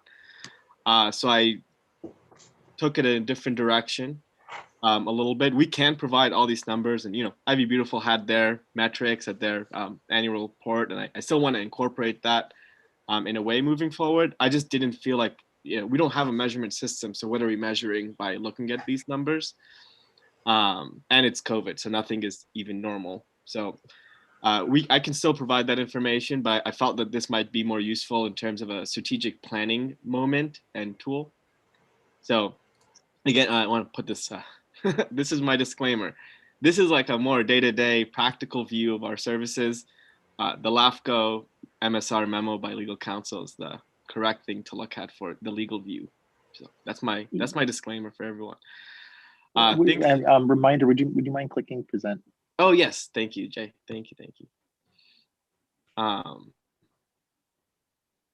Let's give it a second. All right. Things to think about. You know that you can take the little panel of videos and you can click. You can see us if you want. Yeah, but then I can't see my screen. Space. Okay, yeah, all right. Yeah, I have a small screen. 13-inch MacBook. I need to change. So that's the overview. So things to think about while I'm talking today, which is what are the factors the board would like to use to track success and impact for services? And again, it's going to be different for each one because they're all wildly different things. But what do we want to use? What are the priorities for refinement and expansion of services? So we'll get the overview of each one, and we'll say, okay, well, how can we make these better or different? And then how do we want to balance new stuff with ongoing stuff? Note on the tool, it's called mission model. Okay, this is self-explanatory. I will iterate on these, and we'll create a more complex version. Deborah and I have been saying, each service should get its own kind of document that kind of lays out the details about it. We don't really have that right now. It's really piecemeal. Some services have it, some don't. So this is like a step towards that. But the first set of slides are like the operations and kind of like the general stuff. We had this in the other slide, ongoing projects. I even added some old stuff that went a little by the wayside, but it's good to see some things have been said we want to do, but then COVID strikes and it doesn't happen as much. Like this waste system report, right before COVID, we didn't really get to work on it, but it was it's on the list still, it's on the backlog. But these are, a lot of these are more recent, some are older, but these are some of the ongoing projects. And these are projects where we're doing new stuff. This is not projects where I put in here. We're developing the compost pile for the compost collective. That's a project under a service that staff, is just a thing we're doing, present to the board. These are more things that are emerging issues come up at board meetings. We say we want to do something on. So this is a list. I hope I got the full list. If I didn't, let me know. But this I think captures most of what we've cared about in the last 8 months. My click is not, and there we go. Program 2000. So if you go back to the financial report, you'll see in our budget, we had 12,000 for communications and public relations. This is just an example of what we've done in the past for these things. First, right off the bat, minimal routine task. But we've established our Instagram account. We've got, a list of all the top Instagram accounts in the community to send them stuff to share for us. And that's our strategy, is for them to do it instead of us, because they've got the eyes. The census and the COVID-19 grants, they did build our capacity, and that's what grants do. Is I learned how to do social media ads better than I ever have. We hired someone, in the community to do some professional ads for the census because we had the funding for it. So we kind of grew our capacity. We know a lot more of what to do now than we ever did. So once we do hire someone, at least we'll have good direction for them. And then we have our past, which is our old school way of getting out the word, which we haven't been able to do in a year. We go door hangers, canvassing, mailers. We'd go out, talk to people, take survey questions at the door from residents. So, we wish we can get back to that point as soon as possible. We've got an email list. Again, we manage that. It could be managed better, and a website. So this is kind of what we do right now for public relations. Constituent response, I guess, is another form of public relations, but here's, Deborah and I went and sat down. We said, what are the meetings we go to every month that we attend regularly? How much they cost in terms of time? It's about 20 hours combined per month. I think that's actually pretty low compared to other people I know whose job is only going to meetings sometimes. So ours is low, but and we also, we get a deluge of emails and questions, and people email me all the time asking, where's my COVID results from the IV theater tests? Send them to public health department. So we get a lot of that kind of stuff. It's hard to see, and again, it's not, technically not our service, but it is a community response. So it is kind of like a service. Public internship, we kind of talked about this already. Administration, just more examples of administration. We've covered this, but I put it here too. There's a lot of repetitiveness in the slides. They all connect. Now let's go for some fun. So I'm not going to talk about each one in depth, but I want to show you kind of how this tool works now. And this is kind of it's how I want to maybe get some better direction too, in terms of saying, here are the factors that I'm thinking about in the services, and Deborah and I are thinking about, where are we off, where are we deficient, where are we, really good. And so let us know, and we'll, this is, I think it's a good practice of, you all will give our policy direction on these areas, and we'll give you a plan on how we're gonna meet some of these. So the first one, so let me explain this tool really quick. I know some of us know all about this already, and some don't. So the main, the main section in this chart and is the value proposition. That's the middle one. That's like, what's the point of this? What are we bringing to the community? And then the second most important is the beneficiaries, because that's like, who are you targeting this to? Because, if you don't know who your beneficiaries are, you can't deploy the service to them correctly, or you don't have the right buy-in from people to get them engaged. So Deborah and I did this for each service, and it is a bullet point. We're gonna have more narrative, like a longer thing for each one eventually, but this is more the bullet points and get your bullet points. So I didn't feel like going over each one specifically, but there's some major ones. So there's the community center. Before COVID, we were doing reservations of about 95 hours per week of reservations. So it was a lot. We were doing some of our proactive programming, like salsa dancing and Zumba classes. And, right now we're a lot of grant writing, for the community center. I'm working on the CDBG grant. I've got a presentation. Well, I did one last week, and we've got another one next Thursday to win the money. And I think sounds like we're going to, so it's exciting. But we've got a budget for that too. So key partners, I listed some of the folks who are on our, community advisory board. Cost, I actually, that's my typo. It's around like $300,000 to $400,000 in our budget right now. But what I really want to look to the board for the most is, what are your measurements for achievement and impact in the community center and community room? Like, when let's say it's 3 years from now, and let's say we're all still here, maybe not, but let's say we're all still here, and we do another one of these retreats. When you look at what we've done, how are you going to say, yes, like, this was money well spent? The community has been, positively benefited by this.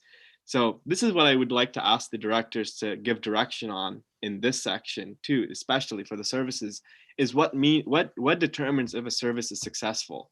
And then these are all the factors that we go after and kind of do and have to be successful. Like, we need the resources, we need to deploy right. But really, as a board, and you're keeping us as staff accountable and implementing, the main way to do that is having measurement of what success is. So the community center, I put some ideas. Is it the diversity of programming? Is it the partnerships we have to have programming there? Is it the utilization of the space, like hours per week or number of people per week? So these are some considerations for the community center. Community special projects, it's more of an amorphous thing we do, but it's a flexible way for us to support people in the community. Like the Halloween at Home Festival was one of our special projects.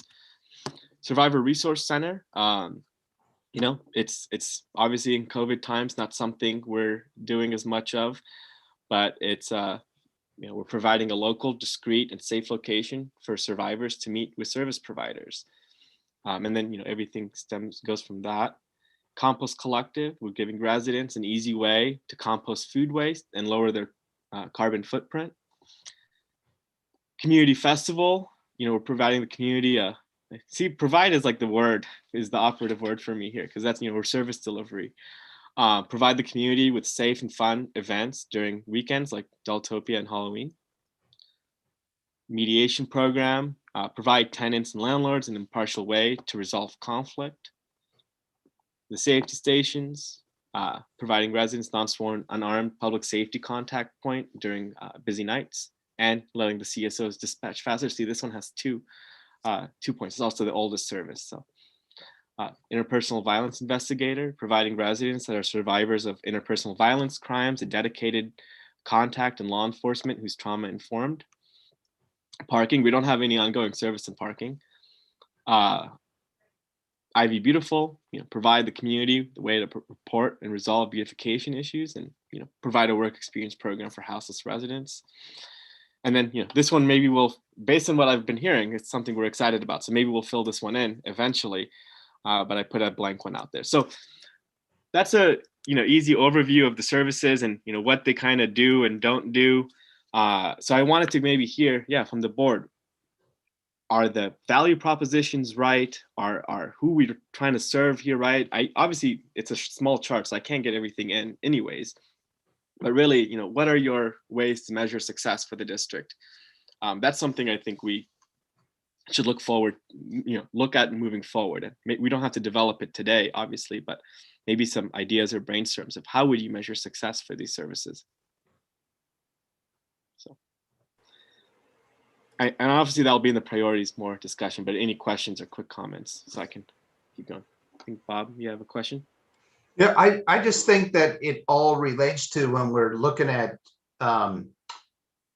outcomes, and it all gets down to, are we successful? We just have to look towards the beneficiaries and try and measure.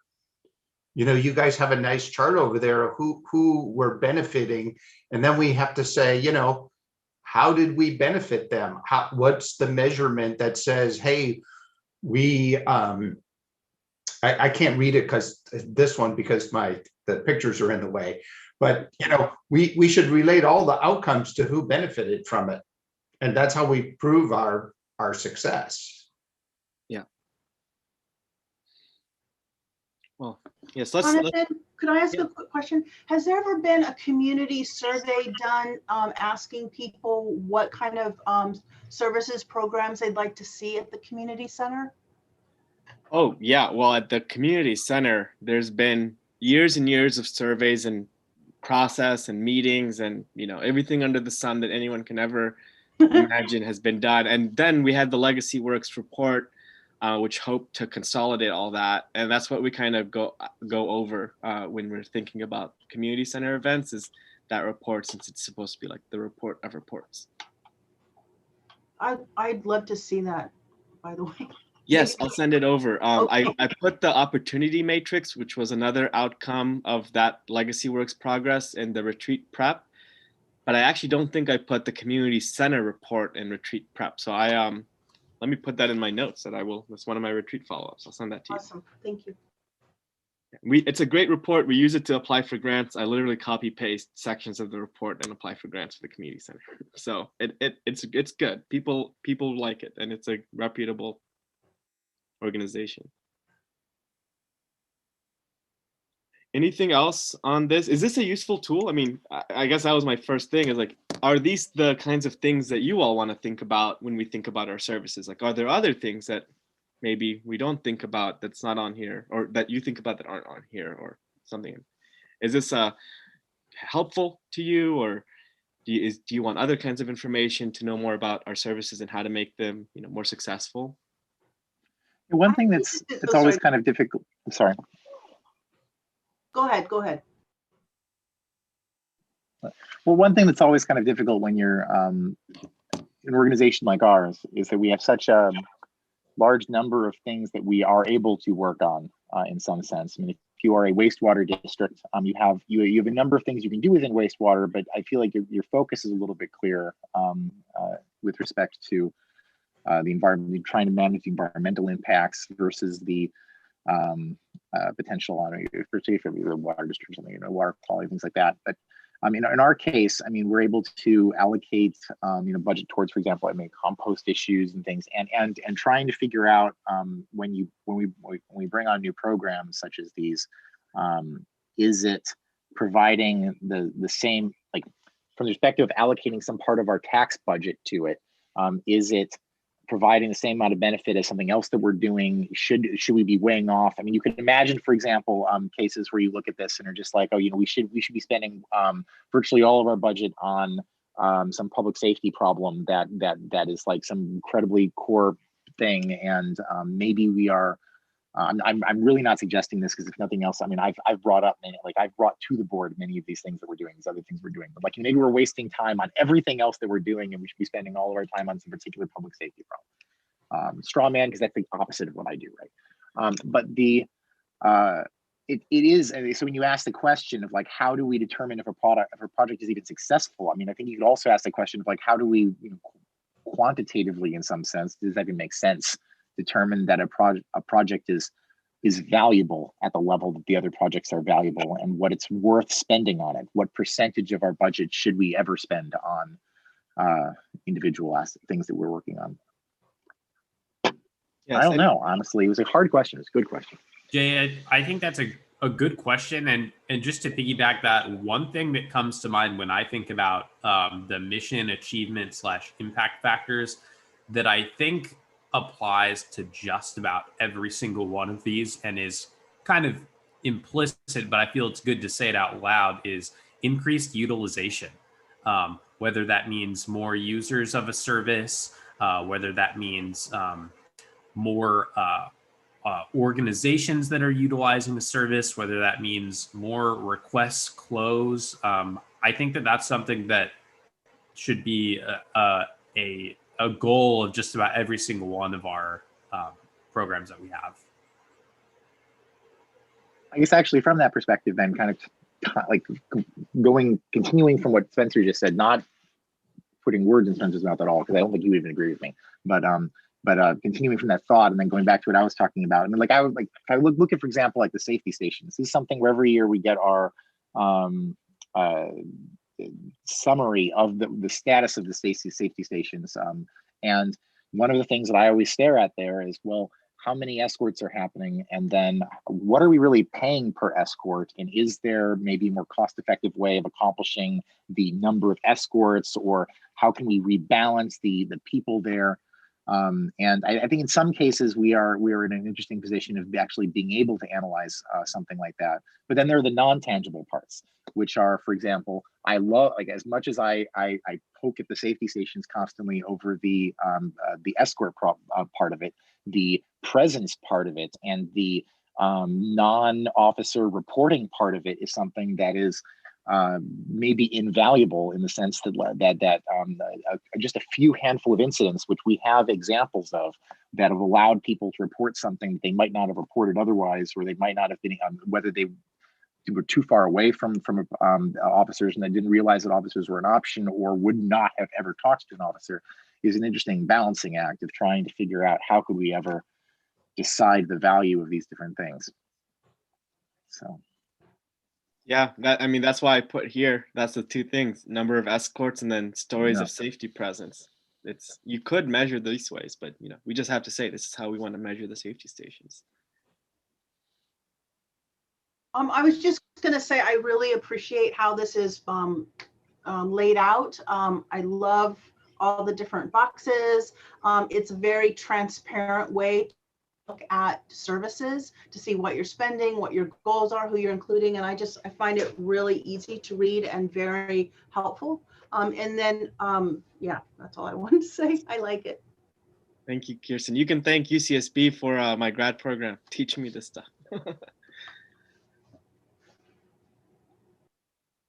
Okay, well, that's services then. We're almost done with this section. Let me exit out. Things to think about. Okay, last one is going to be really quick because there's not a lot new to say, but there's some things to just point out. Space resources. Obviously not everyone's biggest concern in the world right now, but we got to be concerned about things before they become problems, so that we can be ahead of them.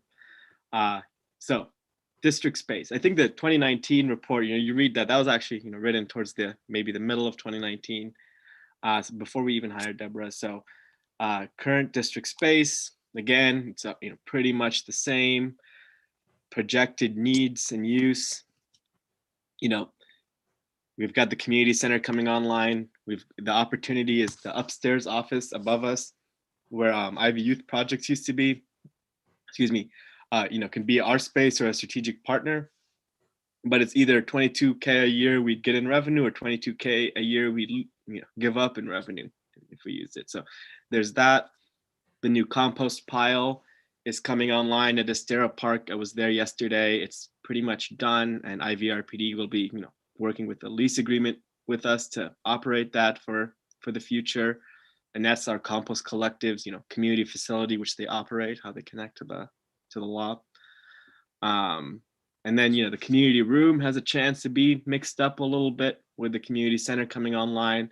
And, we've talked about, can it be a more dedicated space or less multimodal still, but less. So these are some things on the horizon. Oh, and then, some ideas is to get the compost collective upstairs with the, if they need some space. So this is where we're at on space. It's again, I know it's a hard thing to think about when we're not needing this resource as much right now, but we've been very crunched for this resources in the past too. So it's good to remember that and just have this perspective. So we don't need to spend much more time on this, and it's almost lunchtime. But is there any questions or comments on space? Yeah, Bob? Yeah, Jonathan, just your input from you and Deborah. What do you think about permanently working from a home office environment for the executives? And then, if we hire new staff, let them work out of the community center. I just don't know if that's a viable alternative, or if you guys think in the future, you're better back in the office space. Well, that's a good question. I think maybe the last time we had this discussion about space, one of our big issues was in terms of like private meetings. Like, my desk is literally in the middle, in front of the front door of the district office, so I can't really meet with anybody at my office, for example. So that, I remember that was a concern, and we were thinking, should we move our staff upstairs so we have a different configuration? And so I think along those lines, I do see a value.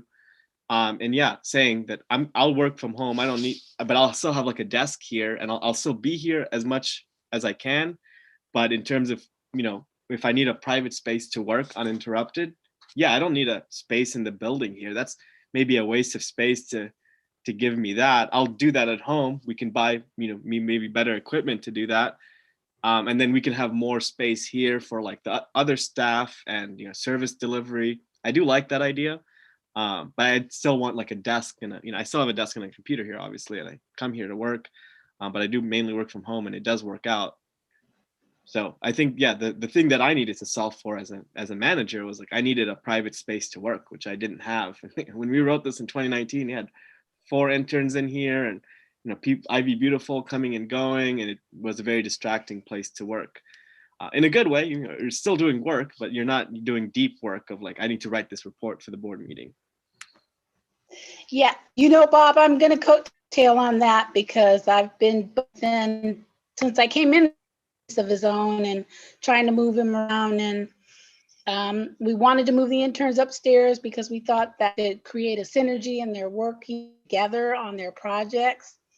And so, I have big dreams for the building. I talk about a civic center, for the whole building to be operated in offices, and compost collective to have a center there for our community operations to have, really an admin hub there. So I think that the opportunities are endless. I'm looking forward to seeing how we can make some things happen with those buildings if we can get the community center back too. I'm anxious about that.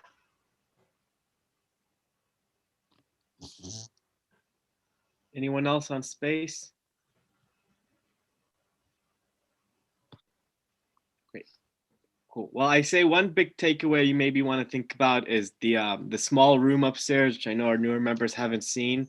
That we're thinking of, we've talked about this in the past, but we'll probably design that into a conference room for like our interns to work together, and if we have to have a closed session or a committee meeting, or if we we just have meetings with groups, like we need a private space. We've done private meetings in the Survivor Resource Center, and when it's not being used, and that's that's not maybe my favorite thing to do. So I think developing a professional place for us to have our meetings with we're negotiating with folks here.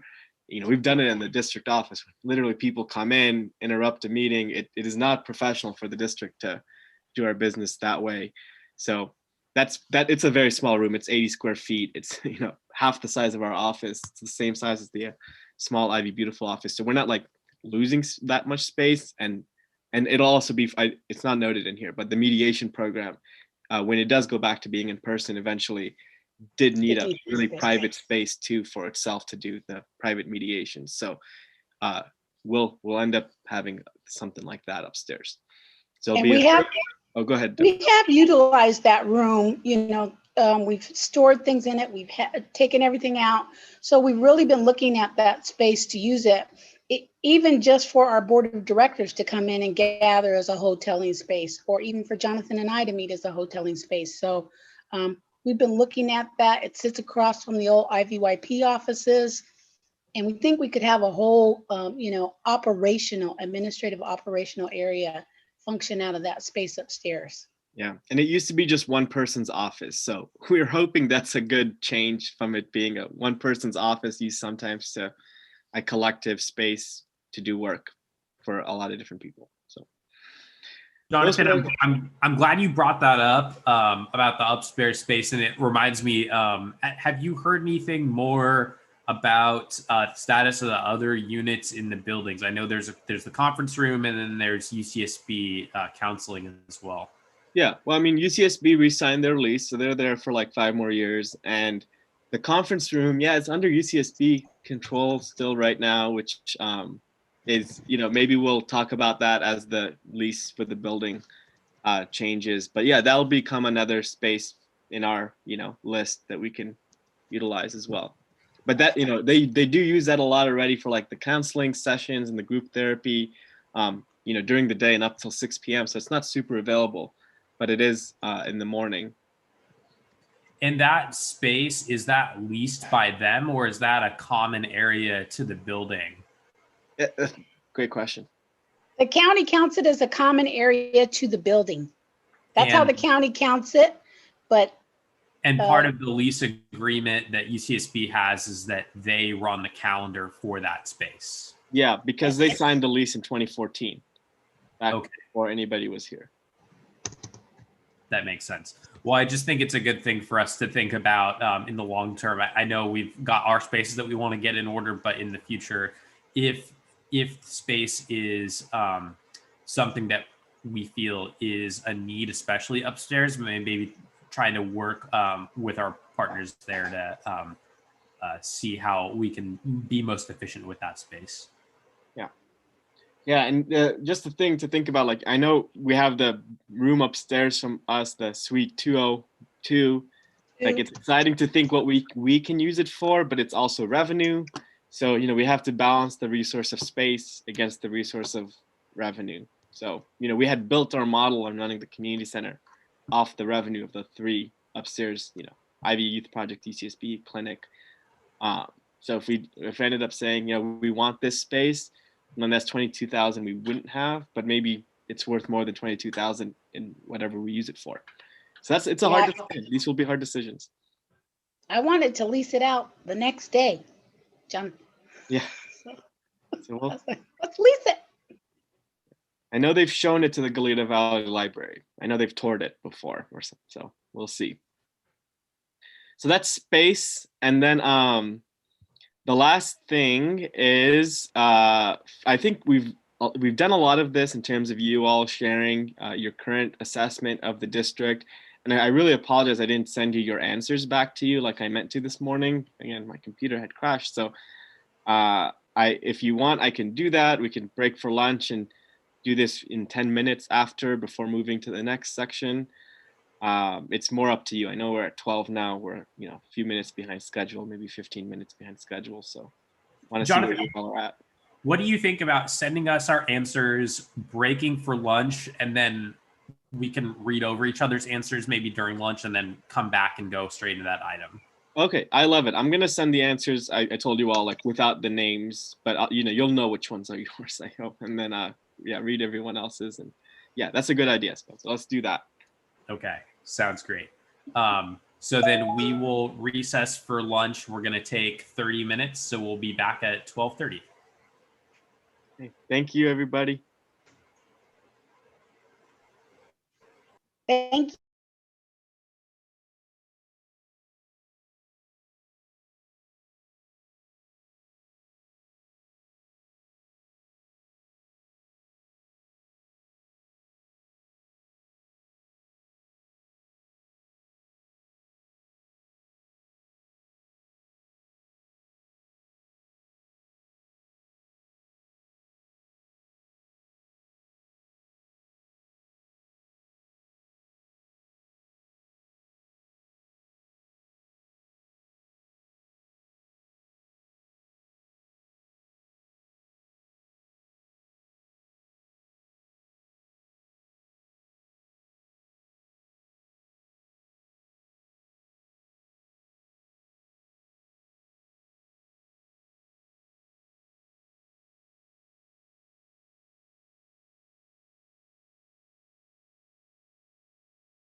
And the first or the next item is the SWOT test analysis.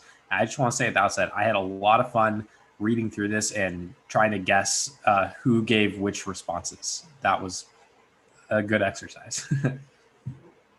But I'll turn it over to you, Jonathan. Oh yeah, no, just we don't have to spend too much time on this, but maybe, you know, in terms of reacting to other people's answers and things of your own you wanted to emphasize that hasn't come up yet. Yeah, please go ahead. Give just some time to share those things before we move on to our future planning discussion.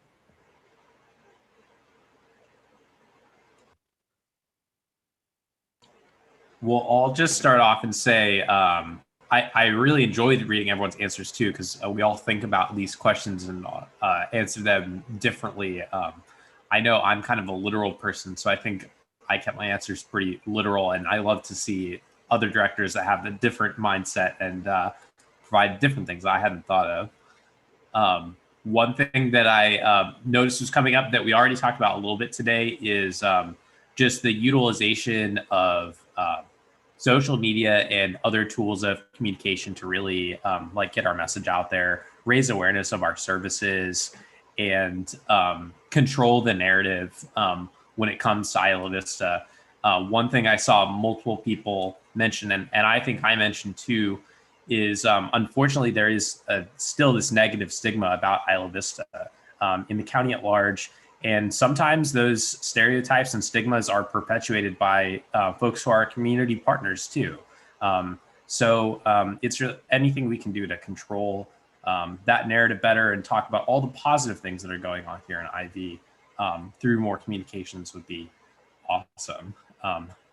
And I would love to hear from directors just I guess one or two or however many points they want to make, just summarizing some of their like most important takeaways from this questionnaire. I thought it was a really good like way of framing like our thinking and our discussion.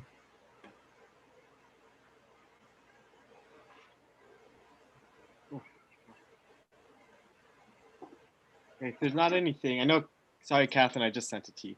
She was the only one who I cut off for email at the end. But yeah, if there's nothing, it's okay. It can inform our discussions and the other two, actually, which I think it does. So.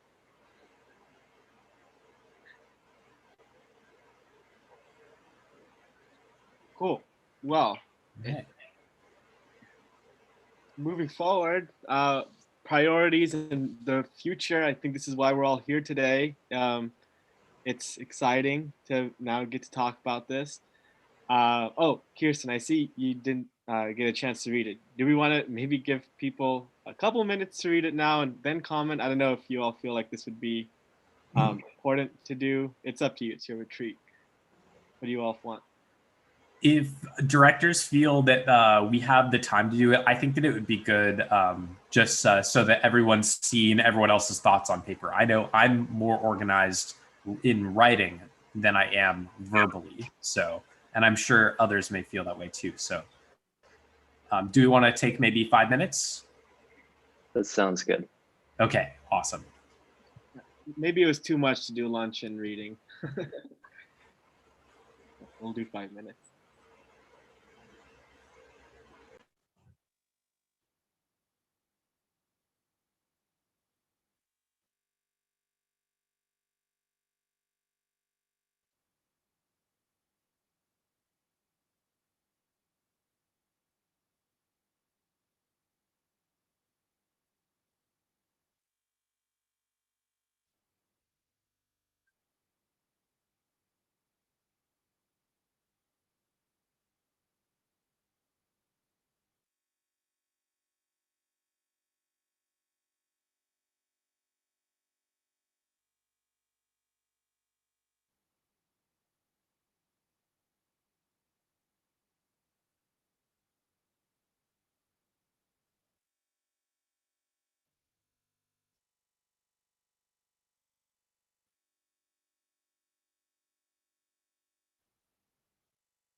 Need another minute?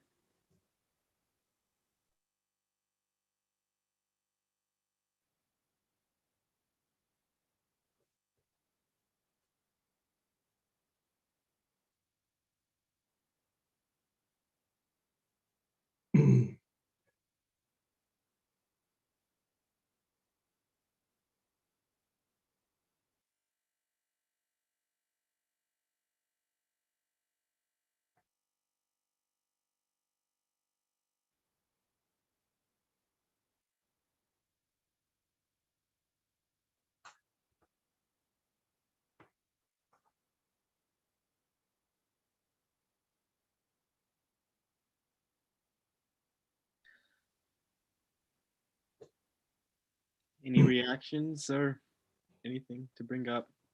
Someone else put.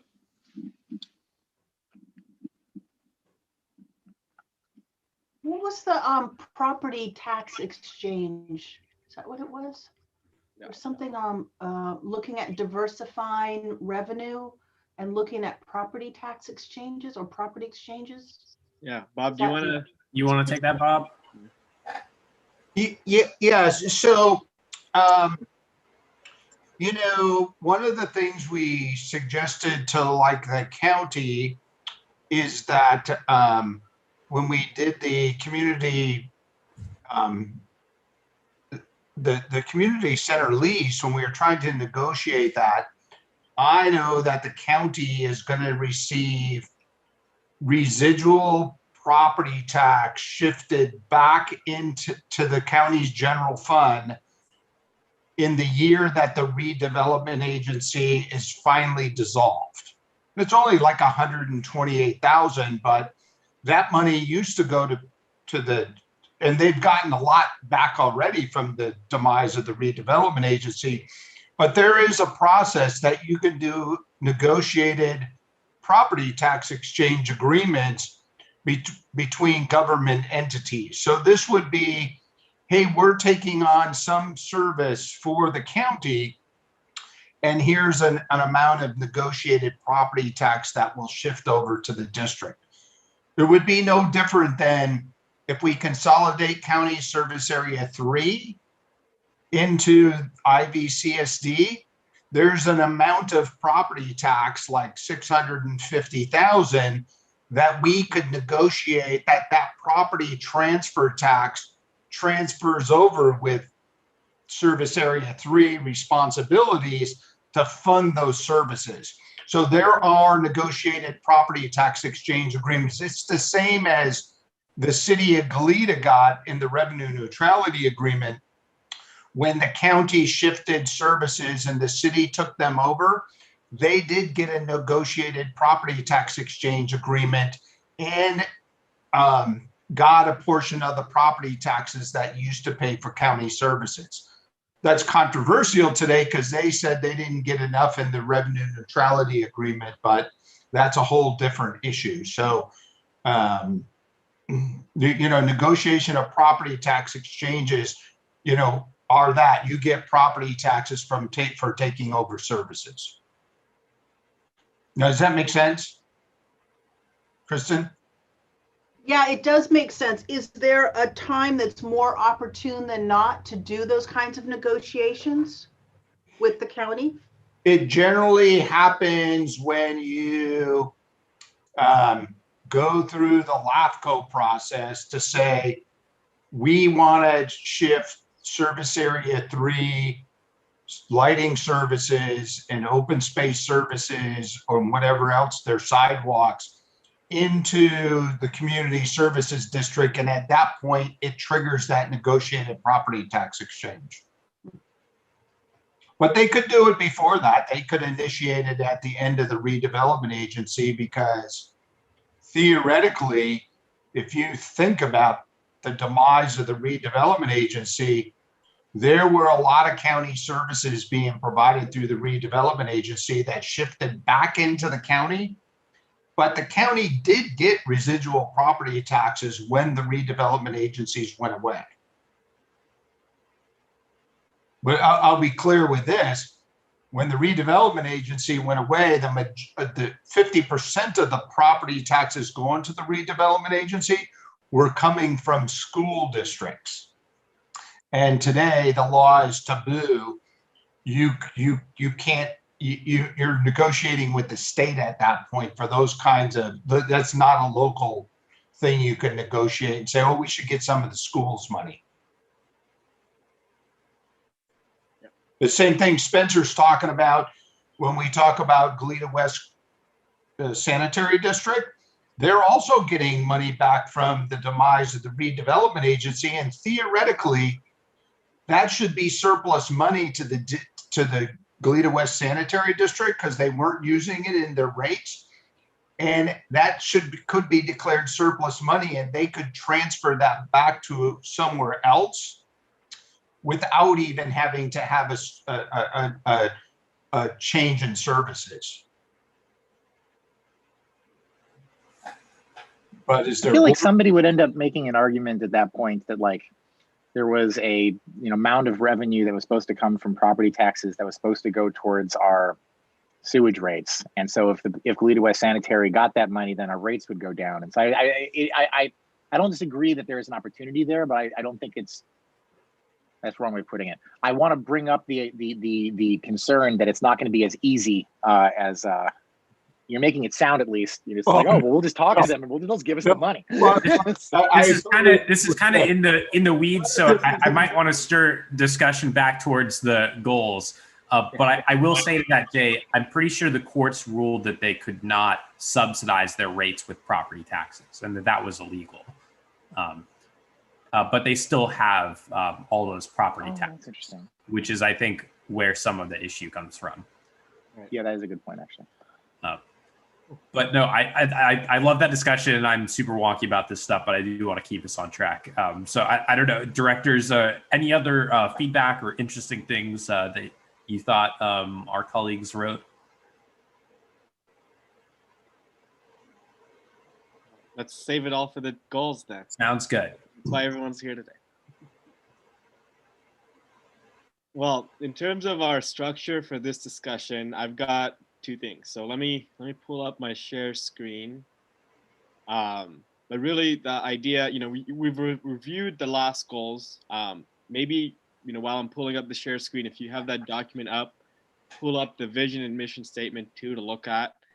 And part of your survey, we asked you to submit some SMART goals to the survey. And so we're going to talk about those and what those could mean. And also just the discussion of, review of our last goals. What do we want to keep, change, remove? And so that's the goals. Those are the tangible things. And, we want to stick to saying, these are the goals, here are the accomplishments that, we want to have a district, while remembering, like, maybe we want to make some of our goals. We want to keep things that we currently do, improve upon them, refine, that could, or our goals can be more like, what do we want to develop, work on, accomplish? The only thing I want to note though is we still do need also staff direction aside from goals on like, what should be the services that get the most attention, and where should we be putting time? So going back to like the staff capacity chart, part of this priorities discussion is like, we don't want to say, oh yeah, it should be exactly 25% for this and that, but relative to other things, what services are priority? I don't want to make you pick, but which services are priorities, which are higher than others, because again, when we're making decisions on where our time goes, we want to make that based off of some foundation. It's like, okay, well, this document says think of work on this issue as a priority before other ones. So we want to put together goals like we've had in the past, but also just general ongoing priorities of what's important to the board that like I think Spencer said earlier, the trains run on time. Like, is that important to the board, or is it more important we create a bunch of new stuff? So, it's also not a zero-sum game, but it's also, relative to each other, refinement, new big projects versus small ones. They all are, related. So that's the kind of what we're looking to get out of today. And we did make the request for the SMART goals, and I think we got some good ones, and they've all come up in one way.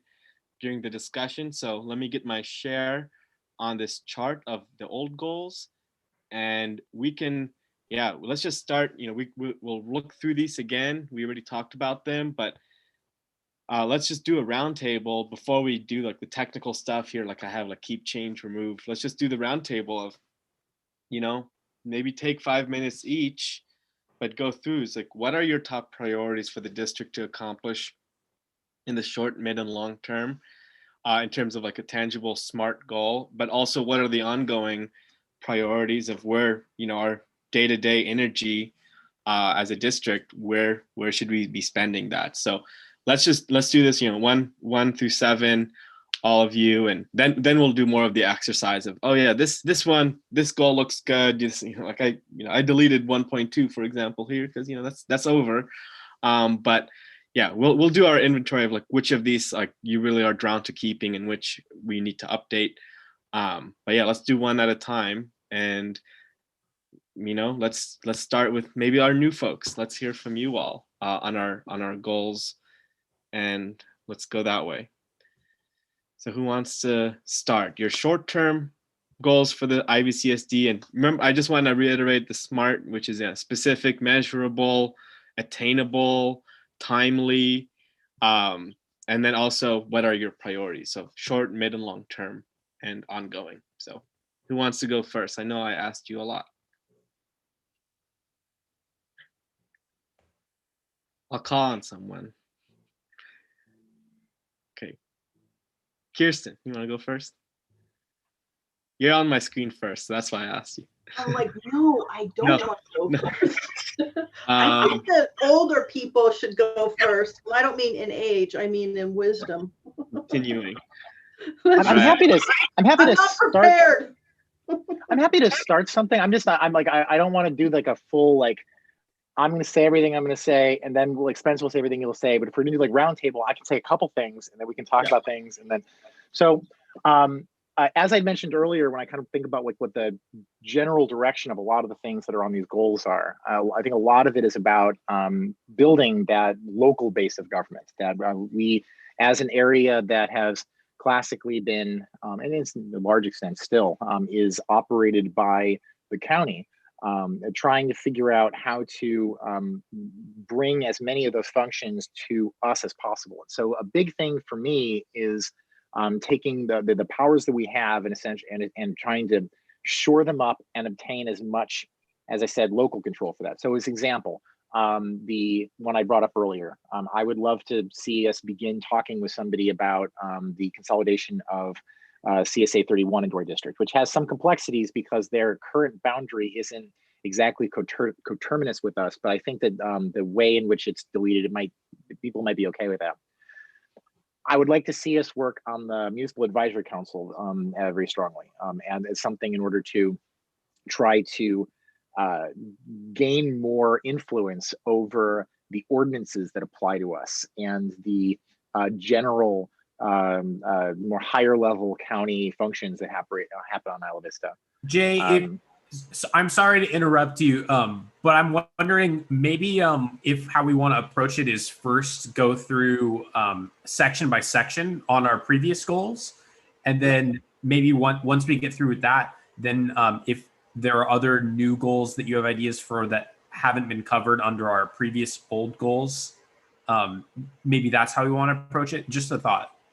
That's fine. For what it's worth, actually, it made me sound like I was like in the middle of a paragraph, but I was about to then say, and so like that's like some of my thoughts here. Does anyone else have thoughts on that?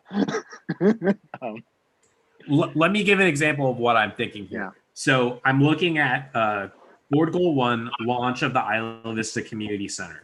And I think that goals 1.5 to about libraries, goal 1.3 about an equipment needs plan and catalog of improvements are essentially good. And I would not change those.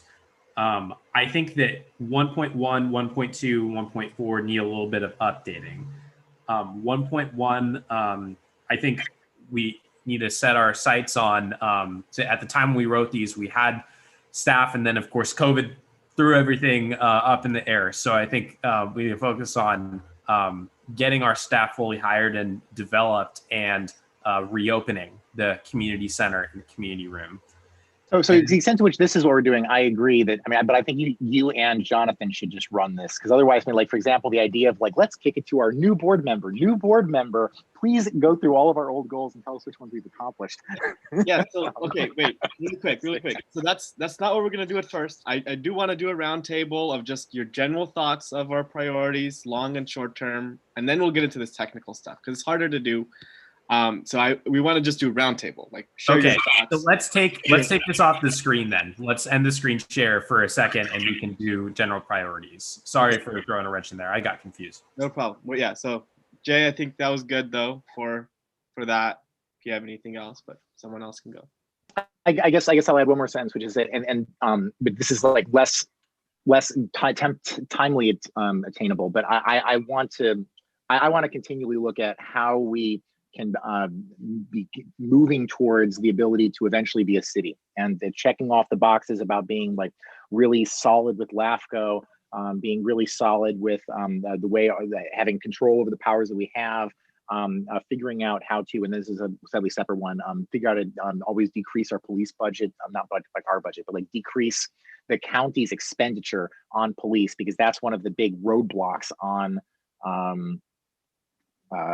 us being a city. All of those things are always top of my mind. So thank you, Jay. And when I say that, by the way, I don't necessarily mean, although I could mean, but I don't necessarily mean like defund the police stuff. I mean, like, if we could figure out how to make it so that we're not such a costly burden on the county, let's figure that out, right? I guess I'll go next if that's okay. I appreciate all the ideas that have come up so far. I think when I try to prioritize my top goals for our district at the point that we're at right now, it's really to improve our service delivery and to make sure that we are a hub for where community members go when they need help. And I think that builds off of our existing services by increasing accessibility, increasing use of services, and adjusting our services to better provide for the community and to have better outcomes, but also using that increased interaction with the community to help guide which next projects that we embark on. Because I think we're at a really exciting point right now where we are going to take on the next big project. And we've had a number of awesome big projects to start off. First on the public safety side, which Jay spoke about in terms of our MSR earlier, just about how well we're doing on that side. And that really was our big project for the first 2 years. We've maybe gotten halfway through our big project of the community center, with first operating the community room a lot and getting ready to move into that building before COVID. So we still have the other half of that big project to go forward with. I think as far as like community services on the ground, our big projects have been Ivy Beautiful and now the Compost Collective. And that's at a point right now where obviously there are some challenges and opportunities for how to best manage the staffing of those programs going forward. But it's really cool that we now have 3 on the ground beautification programs between Ivy Beautiful, Compost Collective, and the community gardens. So I see us at a pivotal moment right now where we're ready to embark on that next big challenge. I hope that we will not try to do all of the big challenges at once, but continue to refine the services we have right now as we take another big step forward. But then also just going back to some of the presentations earlier on staffing and what the workflow looks like right now. Thank you for putting that together. That was really helpful. One thing I discussed with Marcos recently is when I think of like what the IVCSD does and who the IVCSD is, at this point, there really are many faces of the IVCSD. When you think about not only the folks who work in our office and not only the folks who are on our board, but the 10 CSOs who are assigned to work in part at our safety stations, and the folks on the Ivy Beautiful team, and our interpersonal violence investigator, and the folks with the Compost Collective, and the list goes on. Each one of these folks is providing a service that previously didn't exist in Isla Vista. So when I'm thinking about how do we increase our access to the community, I think it's important for us to recognize and kind of brand what is taking place right now, and build those connections with the community on those specific services. And I think we have great opportunities for increasing our use of technology through the C-Click Fix app to move from just managing our Ivy Beautiful program to being a hub for connection to all of our programs. So there's a couple different thoughts there, but I guess my big picture priorities are to increase community engagement, and through that increase the usage of our services and embark on our next big thing, whichever we decide that is. Thank you, Ethan.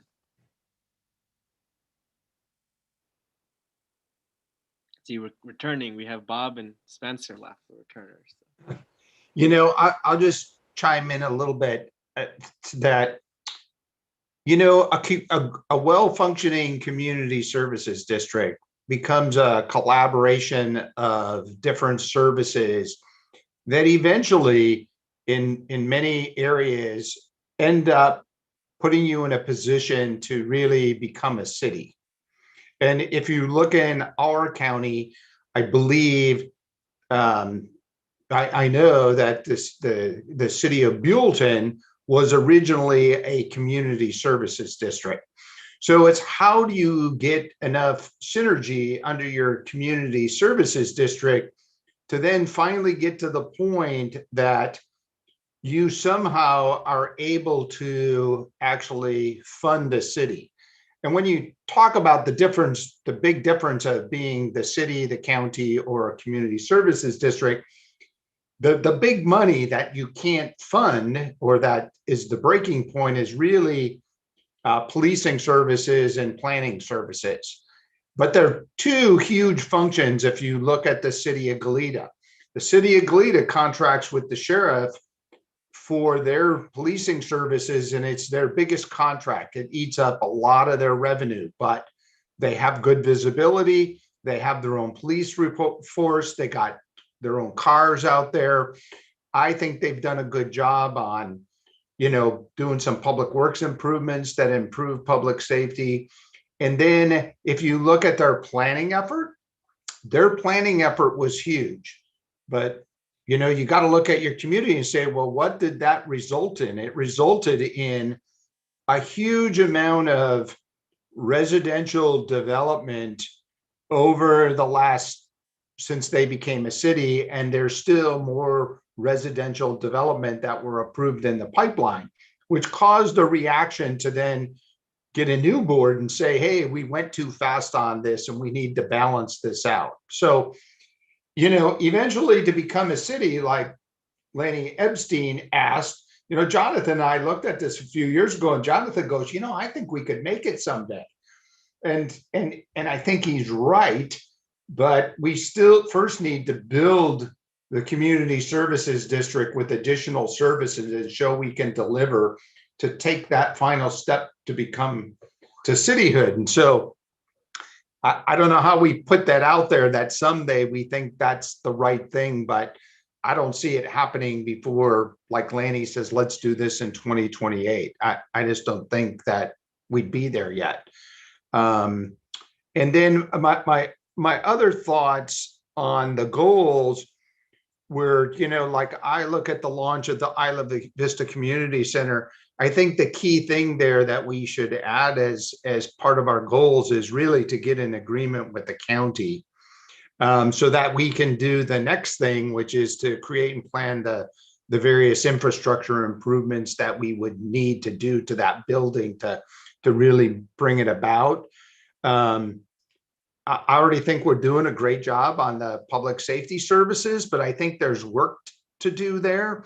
And I think our board is bringing about those changes when we talk about Black Lives Matters and trying to make sure that our contracts and the public safety groups are really looking and taking seriously those issues that have occurred over the last 4 years. You know, it was, you know, Black Lives Matters. It was the Me Too movement first.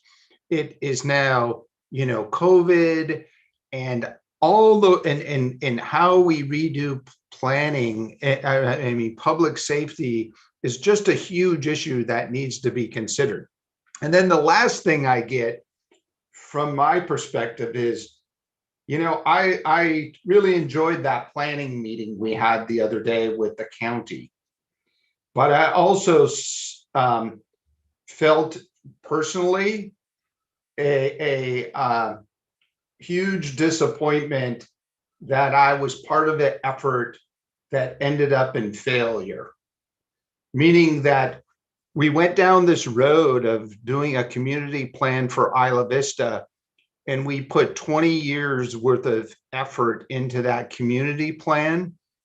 And because the redevelopment agency went away and other coastal commission, land use things, poof, all that plan, which I think had a good basis, if we had it in place today, we would be having a different discussion on where to take the community plan from where we were. So I know how long of a process it took to do that planning thing.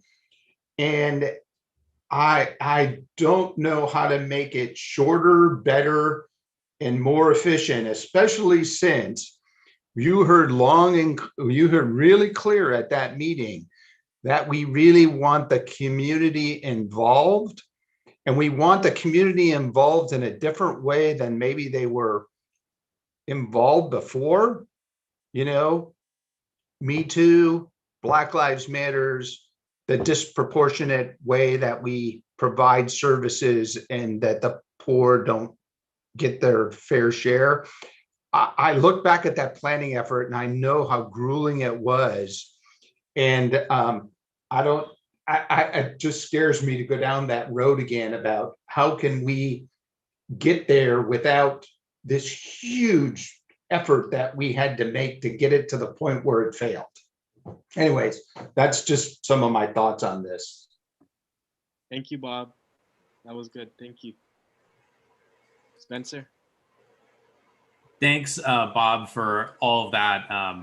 I resonate with a lot of the comments that Jay, Ethan, and Bob had made about wanting improve service delivery, consolidate services that are maybe being housed elsewhere, such as the county, where we have an overlap in our powers.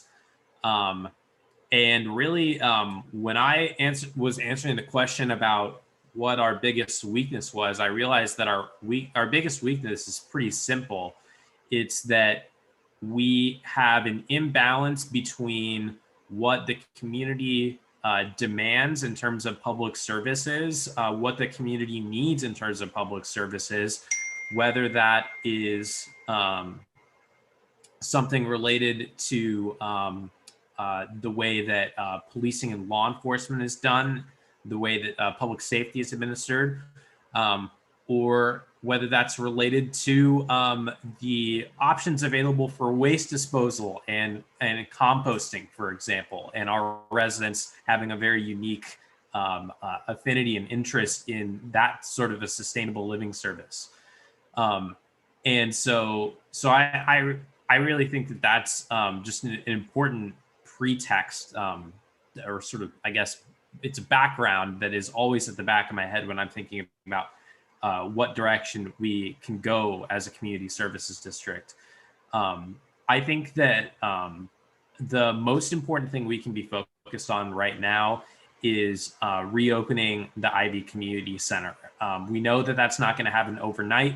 And unfortunately, we are really, we're strapped in terms of it's out of our control how vaccination production and distribution goes and how quickly the economy in the world reopens. I think everyone sort of understands that, and every organization is grappling with that.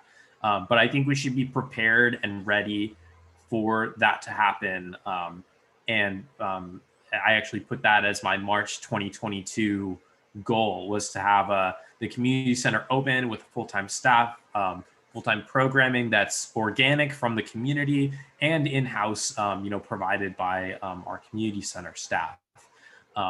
So I think that is really cool. I also think that this conversation about planning has a lot of value as well. And it's something that we've talked about as a board before, and that was discussed a lot in the AB3 process about how the community can get more involved in decisions like that. And I think that just with more interest in the planning process than I've ever seen, like when I first came to UCSB, I don't think that there was as much, I think, like layman's interest in it. Now with just increased attention on issues of climate change and transportation, there was a great, I think, community dialogue and discussion about like scooter share when that came out, and about the direction that technology could take us in regards to how it could change transportation in Isla Vista. I think that we should really be engaged in that and make that a priority, because it's not just the planning aspect that relates to our powers, it's the parking aspect as well, and how that relates to our transportation work with the STEP grant. The other thing that I think multiple people mentioned that I think is probably the most important goal that we can set is to collaborate with our law enforcement partners to reimagine public safety. And I think we're in a really unique position in Isla Vista because number one, our constituents are demanding this. They're demanding that we have a more equity-focused approach when it comes to law enforcement and public safety. They're demanding a community discussion about these things. And especially with the twin crisis that we have really of public health and racism, equity, and public safety this summer, we saw that play out firsthand, where on one hand, residents were really questioning, what is the best way for us to go about solving community and safety related problems? Is it with law enforcement officers? Is it with a different model that we're exploring, like with Cahoots, with other non-sworn personnel? And at the same time, they're asking how do our public safety partners decide which things get enforced and which things don't? And how can we bring those things more into alignment with what the community desires? So the last thing that I really think is a huge, or should be a huge sort of maybe it's long, I don't know where exactly it falls, is the development of this new type of non-sworn, disarmed law enforcement officer that works collaboratively with crisis counselors, with alcohol and drug counselors to resolve some of these issues without the use of force and without the use of citations. And I think that with the UC Office of the President's new initiative to reimagine public safety and our new police chief, I think at UCPD having really some of those attitudes and interests as well, that we have a big opportunity to be able to build on our partnership with UCPD and really take like what we've sort of envisioned with the CSO program and maybe bring it to the next level. So that would be my big three goals. And of course it's really, Jonathan was sort of mentioning at the beginning, it's like, it's hard because on the one hand, it's hard to prioritize things and say, this is more important than that when all these things are so important. But I think those are my big three. Thank you, Spencer. All right, who's the new people? Who wants to go first on the news? All right, Marcos, we'll go first. So thank you to the more experienced board members for providing us with some framework to think and to speak on the matter.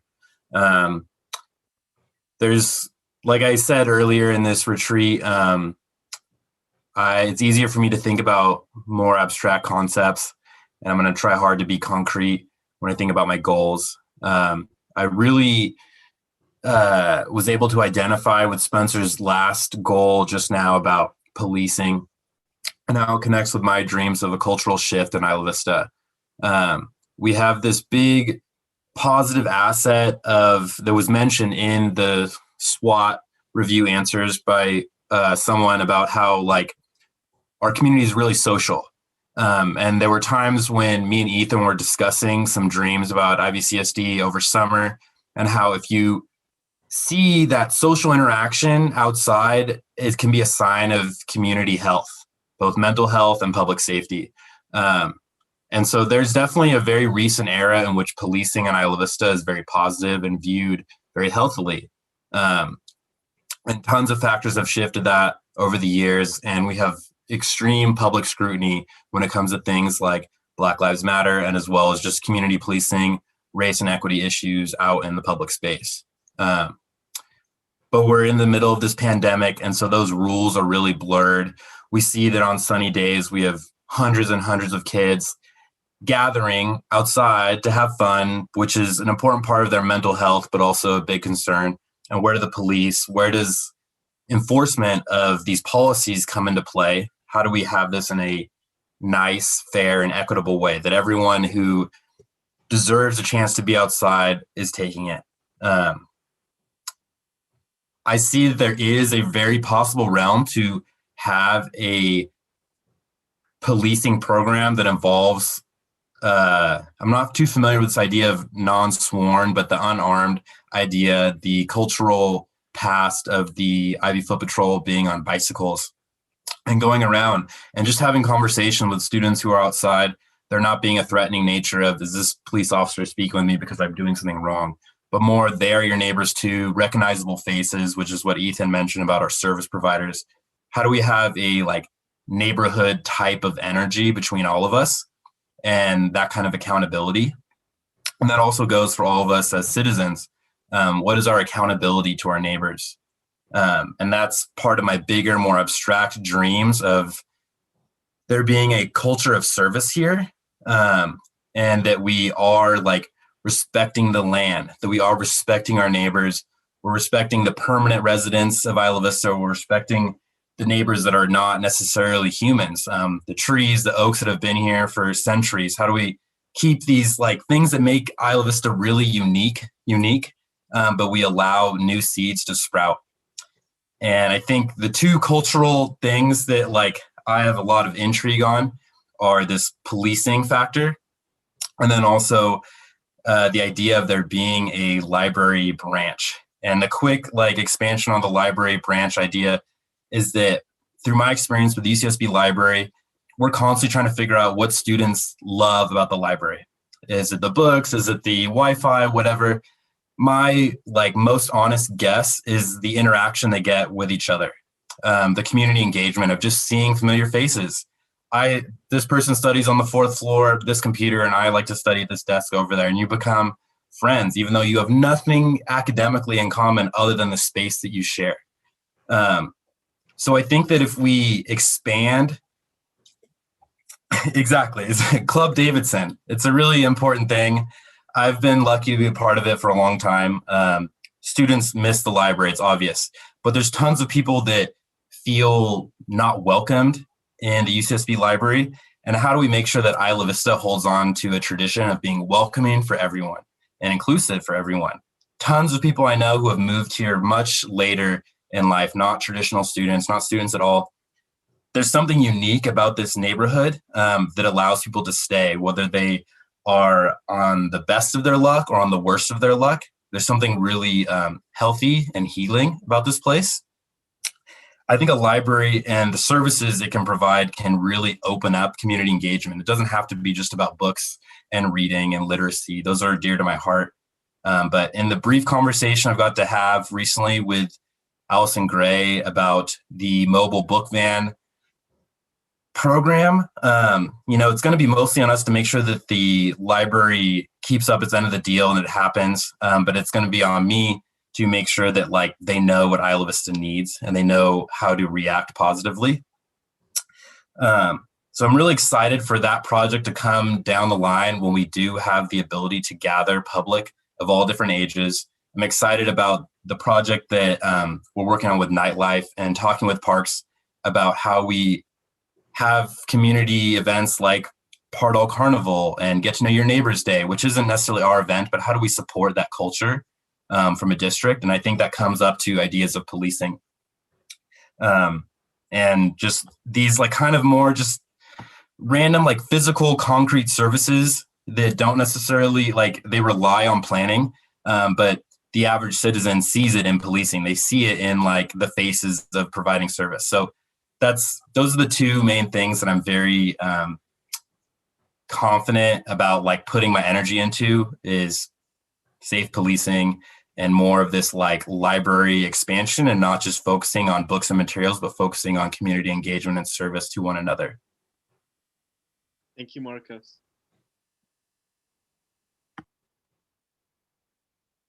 I can go. Oh, Catherine's gonna go? Okay, Catherine, go. Okay. I just have a few points. I agree with a lot of what the previous directors have said. I think a lot of us are really on the same page about a lot of our goals, and I think that's really important as we move forward and really solidify exactly what we want to accomplish by, certain dates. Something that really stands out to me and really excites me is the community center. I think that is such an important part of Isla Vista. I mean, of course, it's different now because of the pandemic, but I think the way that we can utilize that space can really build a super strong sense of community. I would love to build out a complete planning schedule and have certain days, you can go to the community center for certain events. I think that sense of tradition, I guess it relates a bit to the nightlife conversation as well, but creating those senses of tradition and, even if it isn't being used, knowing you can go there and study if you need a place like that. And then with that, Marco's discussion about the library also really excites me as well. I would love to be a part of that discussion. I don't know as much about the history of libraries. I know we pay, correct me if I'm wrong, we pay money for the library, but don't have direct services in Isla Vista. So that is something that is personally really exciting to me and I think can relate to the community center. Other things that I would really like to work on is, and I know this is brought up a lot, is increased lighting and sidewalk improvement. To me, that's definitely a safety concern. And something that I've noticed if I'm walking down, dark streets at night, I would feel a lot safer if there were increased lighting. And I don't know if that would be more down lighting like what we have at Manzanita. I don't know if there are different kinds of lighting that we can use, but that improvement, I think, relates to public safety and I think is important. What else? I have some notes. Another thing that I am really excited about, and maybe it's just because I have a lot more, I guess, direct experience with like outreach and social media, stuff like that. But I really think we have a great opportunity right now to build that out and improve outreach.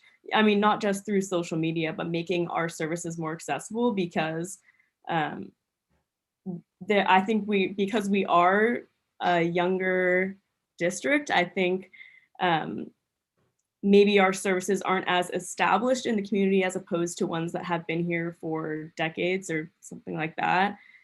So I think improving outreach is something that I would really like to work on as well. I know that I tell my friends a lot about what we have going on. They're like, I wish that I knew about that earlier. And I think that is an awesome opportunity that I think I would love to work on personally. And those are a few of my like general notes.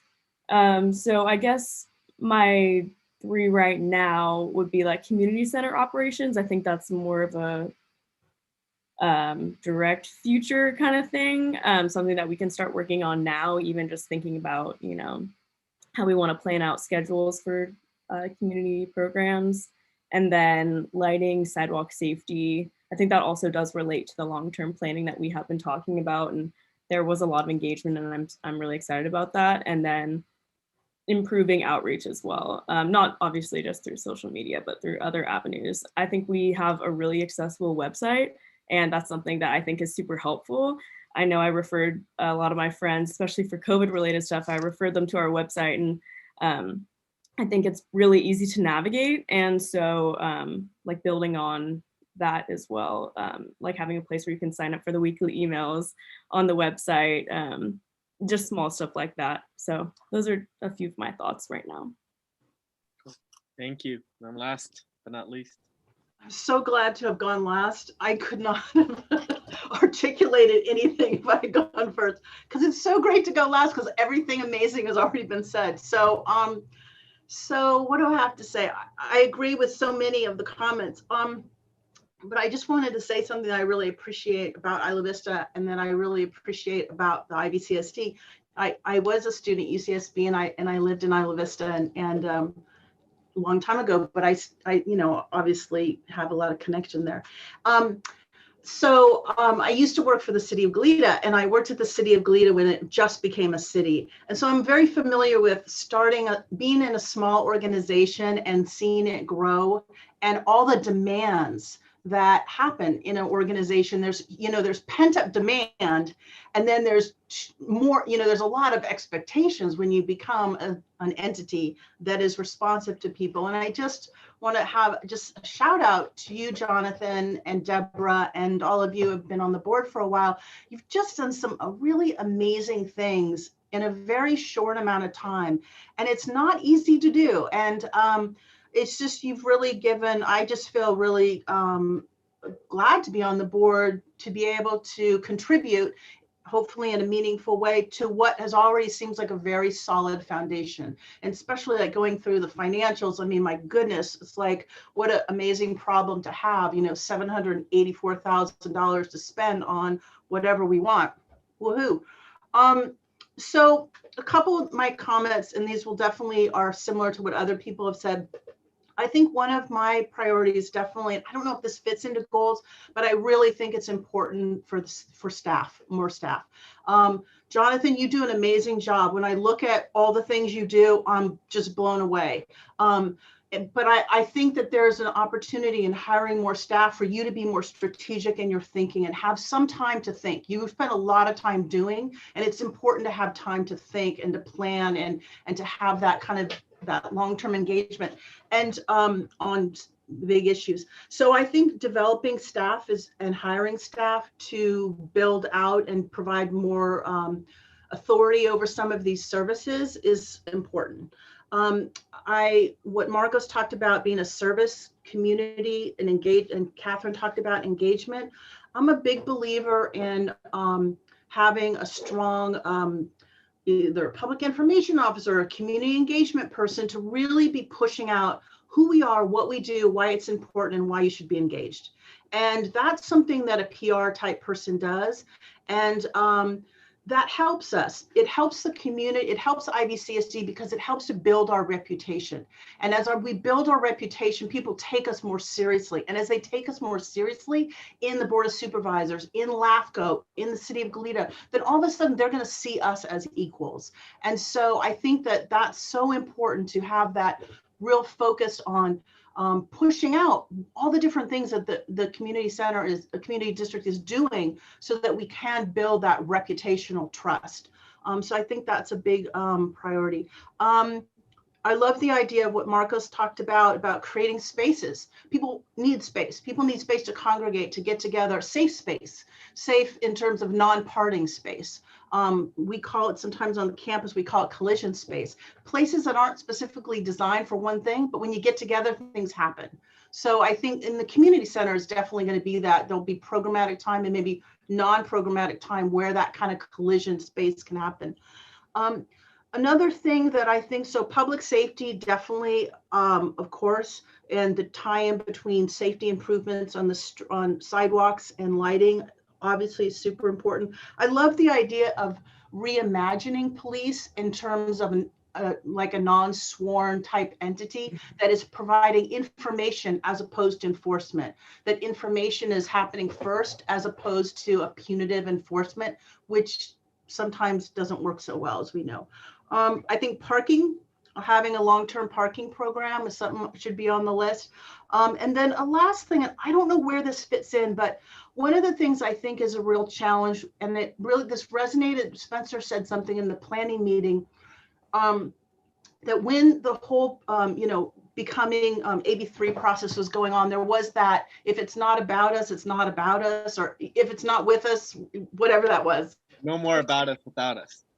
I love that. I wrote it down somewhere, obviously forgot it, but I love that because it's such a great statement. And there is so much of that happens obviously I'm the UCSB representative, but I think that I see a lot of times that things are happening to IV without IV being able to say what we want, what we need, and what works for us.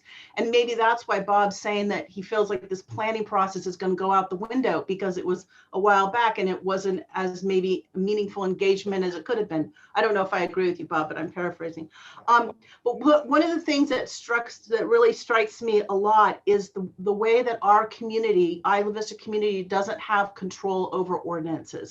That a lot of times when we, the community, want to do certain things in the Isla Vista community, we can't because we're part of the county, and the county can't do it because if any ordinance applies to the entire county. So I don't know what the mechanism is by which this entity can have control over ordinances that affect property owners, that affect gatherings, blah, blah, blah. But I do think that wherever that would fit in, that's something I think is probably long-term. But so I throw that out as well. I think that's it. That was a lot. Thank you, Kirsten. Thank you. No, I think just a quick answer to the ordinance, we'd either need to be a city or we can do potentially ordinances that are limited specifically to our powers in a narrow way. We haven't talked about that in a while, but Ross brought that up in the past. And, it's not that defined yet because we haven't really talked about it that much. But maybe one thing related to the powers. Well, one thing I also want to say on that is that the county often says that the ordinances have to apply to the entire county, and yet there are a number of ordinances that apply only to Isla Vista, and they just do it by saying, like, when the law is a law that applies everywhere, that is within the Isla Vista planning area, and they already have that as like a neighborhood defined planning area, or it happens everywhere where there is enforced trash pickup. Reference law. Where is there enforced trash pickup? Only in Isla Vista. This is an ordinance that applies everywhere that is within a certain boundary of yada yada yada. And so it's just like they've got it like related to the beach, and like they've got all sorts of ordinances that apply just to us, and so they just use that as an excuse when they don't want to do something for us. No, that's a good point. So I think that was really good. Thank you everybody for sharing your points. Go ahead, Bob. Yeah, can I just ask one more question? At our planning meeting, at the end, Supervisor Hartman says, you know what we really need? We need car-free IV and improve the circulation of automobiles in Isla Vista. And, it gets back to Christian's comment of, hey, we need to do something about parking. So I guess just for the people that live in IV, is it really possible, because everybody that's on the board, I'm going to assume maybe owns a car and parks it in IV. Is that a realistic goal somehow about getting rid of cars in IV? And part of that goal would be, when I think of planning and development, I looked at some of the maps and stuff. It was like, hey, could you make a car-free Del Playa? Could you make a car-free Trigo? I mean, is it really possible? And I know it relates to development a little bit. I want you guys to understand, in planning and development, if you took away all the parking spaces from the property owners in IV, that would be like a taking from them, because that creates value from the property. So, the county would have to give them something back, like, the form-based budgeting. Hey, you could use your parking spaces. Nobody can have a car, but you could expand your units in your thing, and they get something in its place. They get more density versus having parking. And so I just wondered if that's really a viable thing with people that live in IV. So I guess I'll take a stab at that first. And I think absolutely. I don't think that we'll ever get to a point where it's almost everyone is relying on alternative transportation, but we can get so much closer to that than where we are now. There are so many cars that sit on the street for days at a time before they're used. And I think those folks are really some of the folks that we can target with better alternative transportation and a parking program, to really be intentional about people thinking, do we really need to have a car for every person who lives in this unit? Can we share vehicles? Can we use the vehicle share programs that exist, like Zipcar or e-bikes, and MTD, just for examples. But when looking around the community, there are a lot of cars that just sit on the road. And when you think about how many people live in a unit, there's a lot of opportunities for sharing of resources. And I think when we look at some of our streets like Del Playa and think about just what kind of bicycle and pedestrian improvements could exist without those vehicles on the road, and then also take into consideration the reduced CO2 emissions from everyone having their own car, in a community that is so focused on environmentalism and sustainability. I do think that there is a pathway for making big progress on that for sure. And thankfully, we have a $200,000 STEP grant to help us do an intense community process to hear, why do you have a car and how can we solve for that problem? I think that'll be a big thing the STEP grant process will do, is get that information. Part of it is we can do the pop-ups of alternative transportation. Then we'll see, why aren't you using the bus? Let's talk to you about it.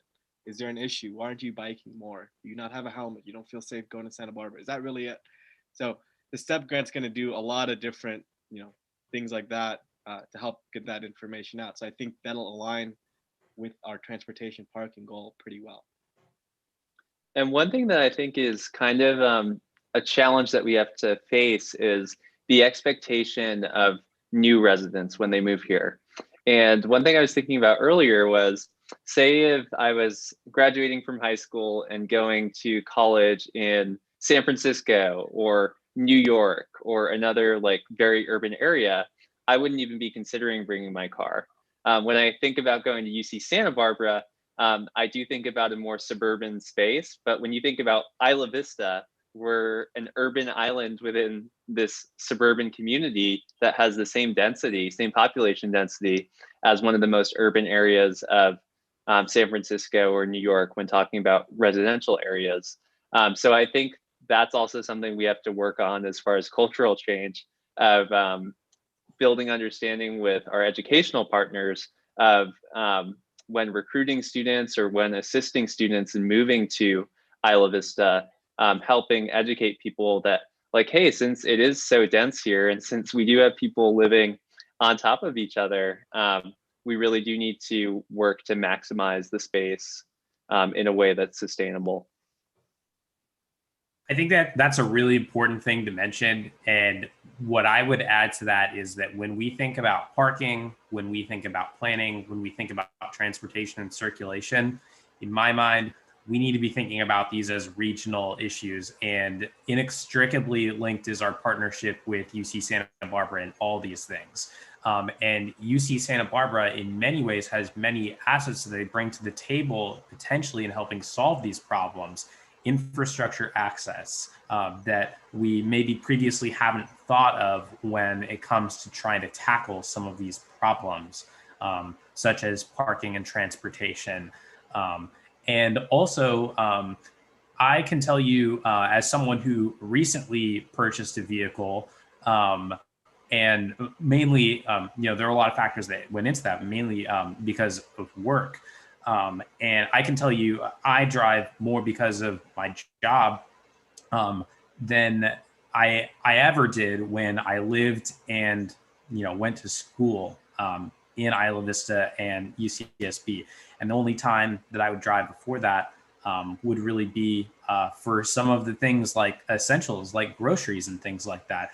And so planning is very important to this conversation as well, because how do we make sure that we are setting the community up to have the type of business community and the type of development that we want in order to provide those essential services here locally so that people can drive less and they can walk more and they can utilize bikes even more. I think we're doing pretty good on utilizing bikes, but we could always improve that. So I know we're getting kind of sucked into the discussion about one specific policy element, but I do think it's an important one that we should continue to focus on. That is noted. That this is the one. This is one that we talk more on. I mean, it doesn't mean that's the main one, but it's maybe the long-term big one for sure. That's a sign. Anything else anyone wants to put out? We can, it is 1:38, so I want to be mindful of your time. We said 2:30 at the max. 2:30 we'd be out of here. I don't want to get us past that because it's been a long day for all of us already. But so we could we could go through all the goals that we have and do kind of like keep, change, remove, and I can facilitate that really. We can do that pretty quickly if that's something you're interested in, or Deborah and I can listen to this conversation again and make that logical. This one they said already, they hinted they want to keep this or change it, and then when we come back we can have the revisions, or we can and then we can move into the what we need to be successful discussion. So I kind of want to see where you all are at.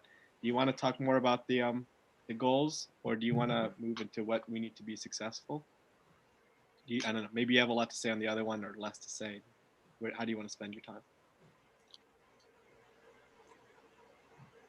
What do directors think? I think we did a pretty good job of summarizing our goals, and maybe staff can synthesize it and bring it back to us at a future board meeting for review.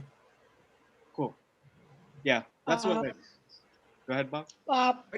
I just have two comments that if I look at goal 1 for the launch of the Isla Vista Community Center, I think one of the things is to strike an agreement with the county for us to move forward.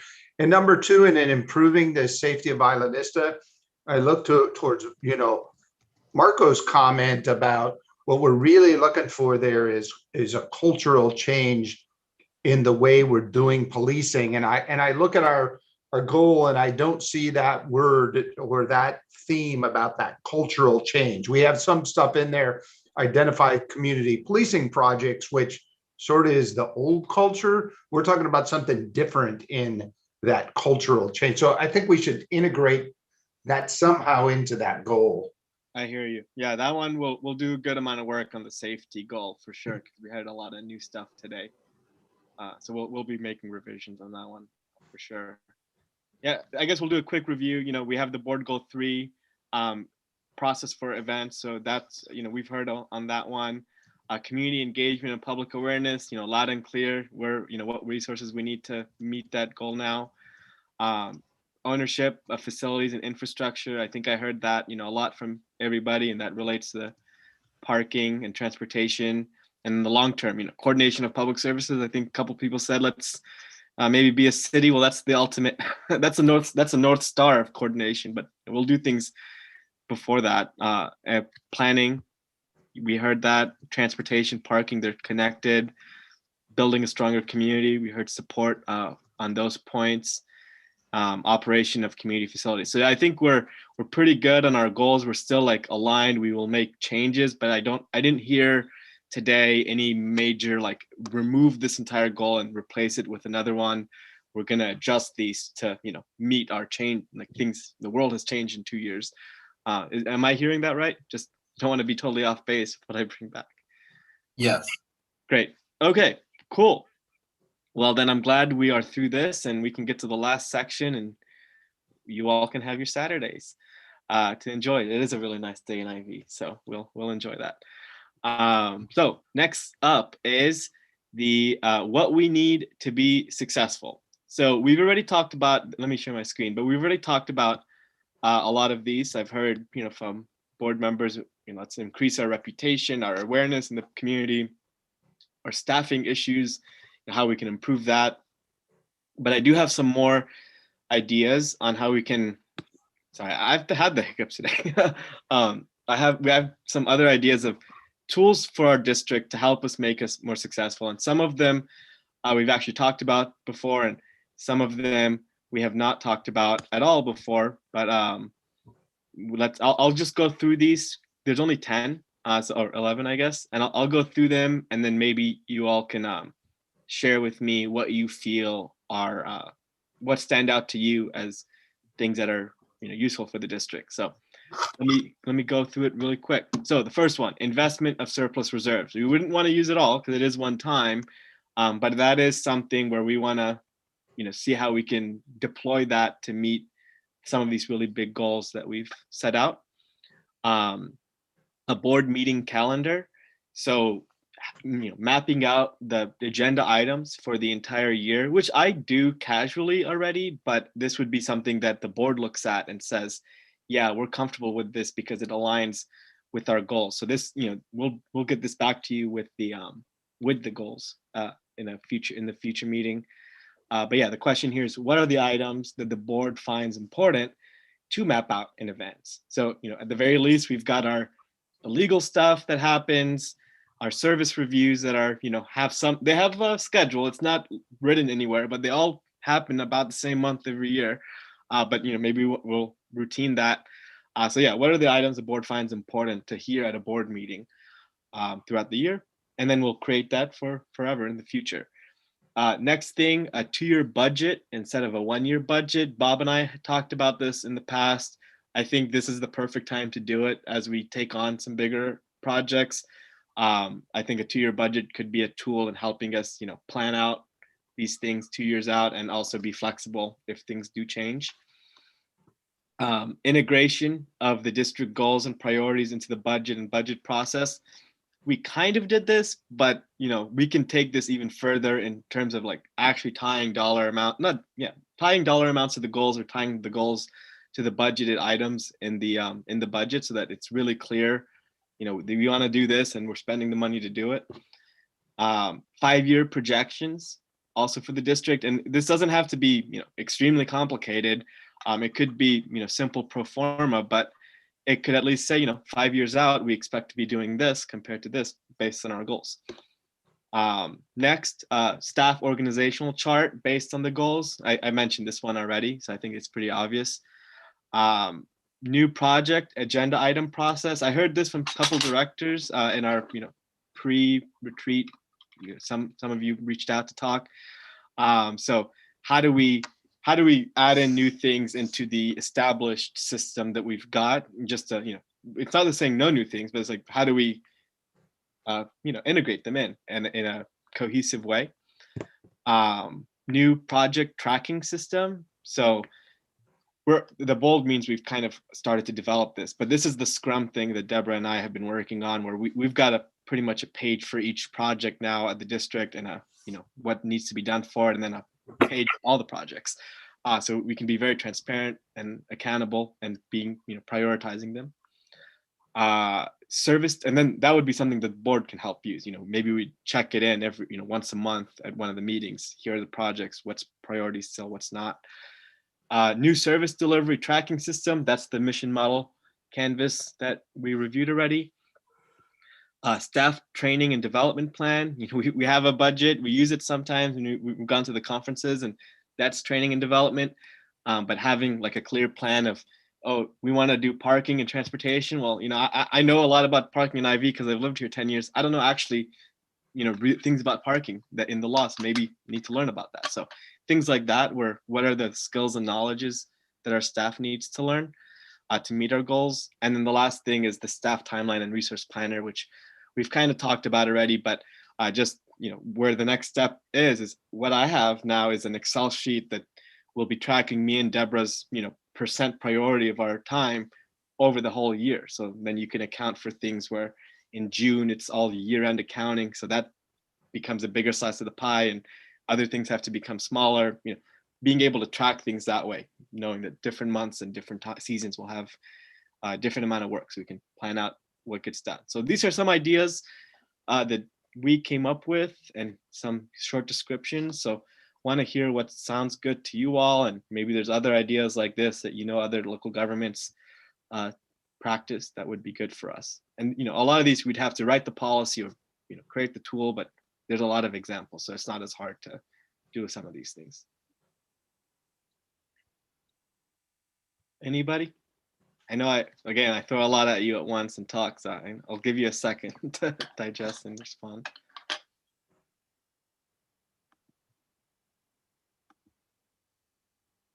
On the 2-year budget format, that's the one item on here where I was like, when I pictured our government before we established the government, and when I would have discussions with people about it at the time, I would often say, like, the steady state of the Isla Vista Community Service District, as is the case with most community services districts, virtually any community service, and certainly virtually any special district, is that it's a bunch of contracts that it's maintaining, and that you have a fairly statically allocated budget, and the board meetings are exciting for people like myself who are interested in providing, like, are willing to go through the minutia of something, but like it's not building new programs constantly at the sanitary district. It's figuring out how to best manage the capital allocation of when in the next 7 years we're going to build the next do the next set of upgrades, right? But like we've been in our early phases with our very wide set of powers, like I never wide, not necessarily in like extremely covering, but scattershot powers, and with the building out how we operate, and with our attempts at trying to get a lot of public feedback on all of that, and an incredibly rapidly changing political landscape. I mean, over the last year, right?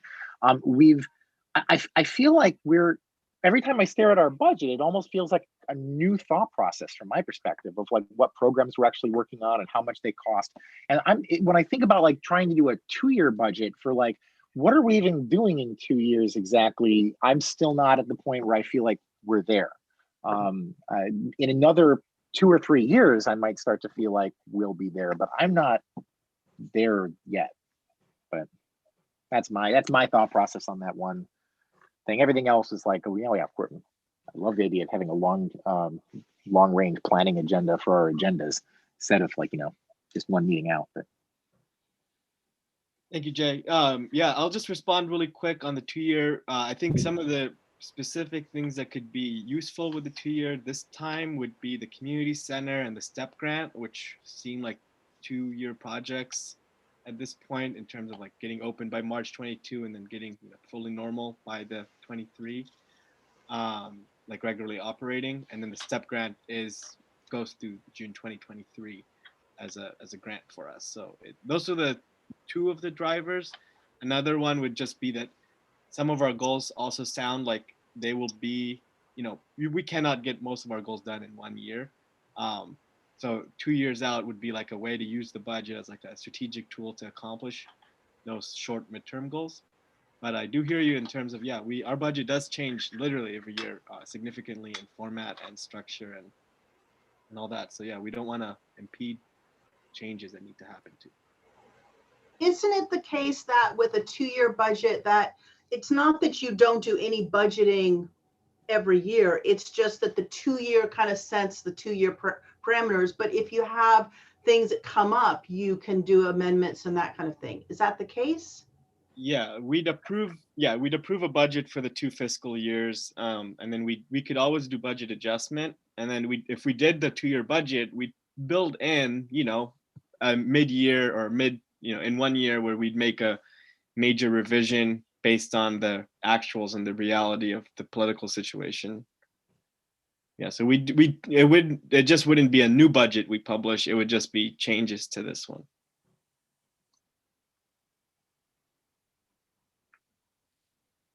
I know when I was at Goleta, they started with the 1 year and then they went to a 2-year, and it really decreased the amount of staff time. That was really the big thing is the amount of staff time that it took to do an annual budget was considerable. Yeah, I don't know if I wouldn't call it considerable for us necessarily, because it does take time, but I've already done the mid-year financial report. That actually takes off a lot of my the first phase of developing the next budget. But yeah, I think if we didn't have to do that next winter and spring, and we could do a different budget process, one that's more focused on changes. It would free us up next year to have time on other things. And it sounded like the community center was something we'd open by next March. I could see where that would free up our time, but that's not actually where I was coming from with it. But that's a good point. I had a question. I thought that when you and I met, Jonathan, you talked about some type of tools that would be helpful for you and Deborah to manage time better or manage staff. And I got the sense that it was something that you would purchase that would help to make things happen more automatic. And I didn't know if that was in here. I'm trying to remember what exactly we talked about on that note. I mean, one thing that I did purchase already, it was only $37. It was very cheap. It was a project managing tool. It's just an Excel sheet, and that's the timeline, kind of where that sheet I do all the inputs. I put in different tasks and projects and services per employee, and then it does a January through December. And it fills it in standard, like 40 hours and evenly distributed, and then you can go in and make those adjustments. And so then that's when you can know, okay, June will be this more than that. So that was one. But another thing we had talked about was like an actual project management tool. Right now we use Google Sheets, which I have rigged into a Scrum chart, which is totally doable and actually not bad at all. But there's obviously things you can buy that help you manage and track all the workload and tasks that are happening. So we're using Excel and Google Sheets right now. And the Excel one was a surprise. I found it a couple days ago, and I think we'll stick with that one, but we'll still need, that's not a task manager. It's more of like a resource capacity tool to map out the year. I want to point everyone's attention to what I think is the most important one on here, number 6, development of a staff organizational structure based on achieving our goals. Just because I think we've talked about it a little bit today, but it seems like capacity is becoming a hindrance to us moving on some of the big goals that we're setting today. And our biggest strength, I think, or one of our biggest strengths in the past and still now, is that we are nimble and very responsive to community needs and concerns. So I think actually, as I'm reading this again, it's more about the chart probably is what you're getting at. But I think developing a staff/organizational capacity based on achieving the goals is really important. I like all the other goals. I probably would want to chew on the idea of the 2-year budget a little bit too, just because I do know some of the best community engagement that we've done about community priorities has been around our budget process. And I think it's a great opportunity for community engagement too. So I'd probably want to think about that more. But with goal 5, the idea of developing financial projections based on achieving the goals and like starting to think long term, I definitely think that we should do that and be thinking that way.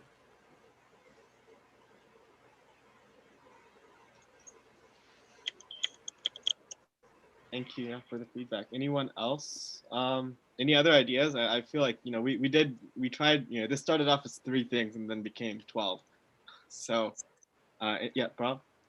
Yeah, I've never seen really a good example of that, only because I've been in big organizations, that the annual budget process is just all consuming. But I did work with one smaller organization that did develop a 5-year financial projection. And it's kind of an interesting little thing for that board to be able to look 5 years out.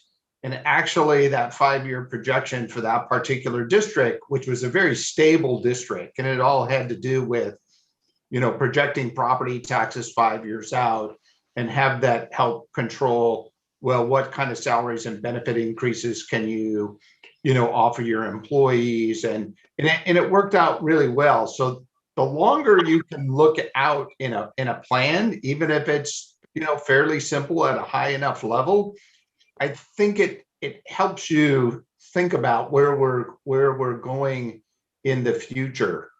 And I look towards, you know, things like we take on the composting program, and I knew, you know, that the money was going to dry up there, and we were kind of inheriting that program, but we really didn't look out 5 years. Well, how much is that program really going to cost us in the long term of our ongoing money?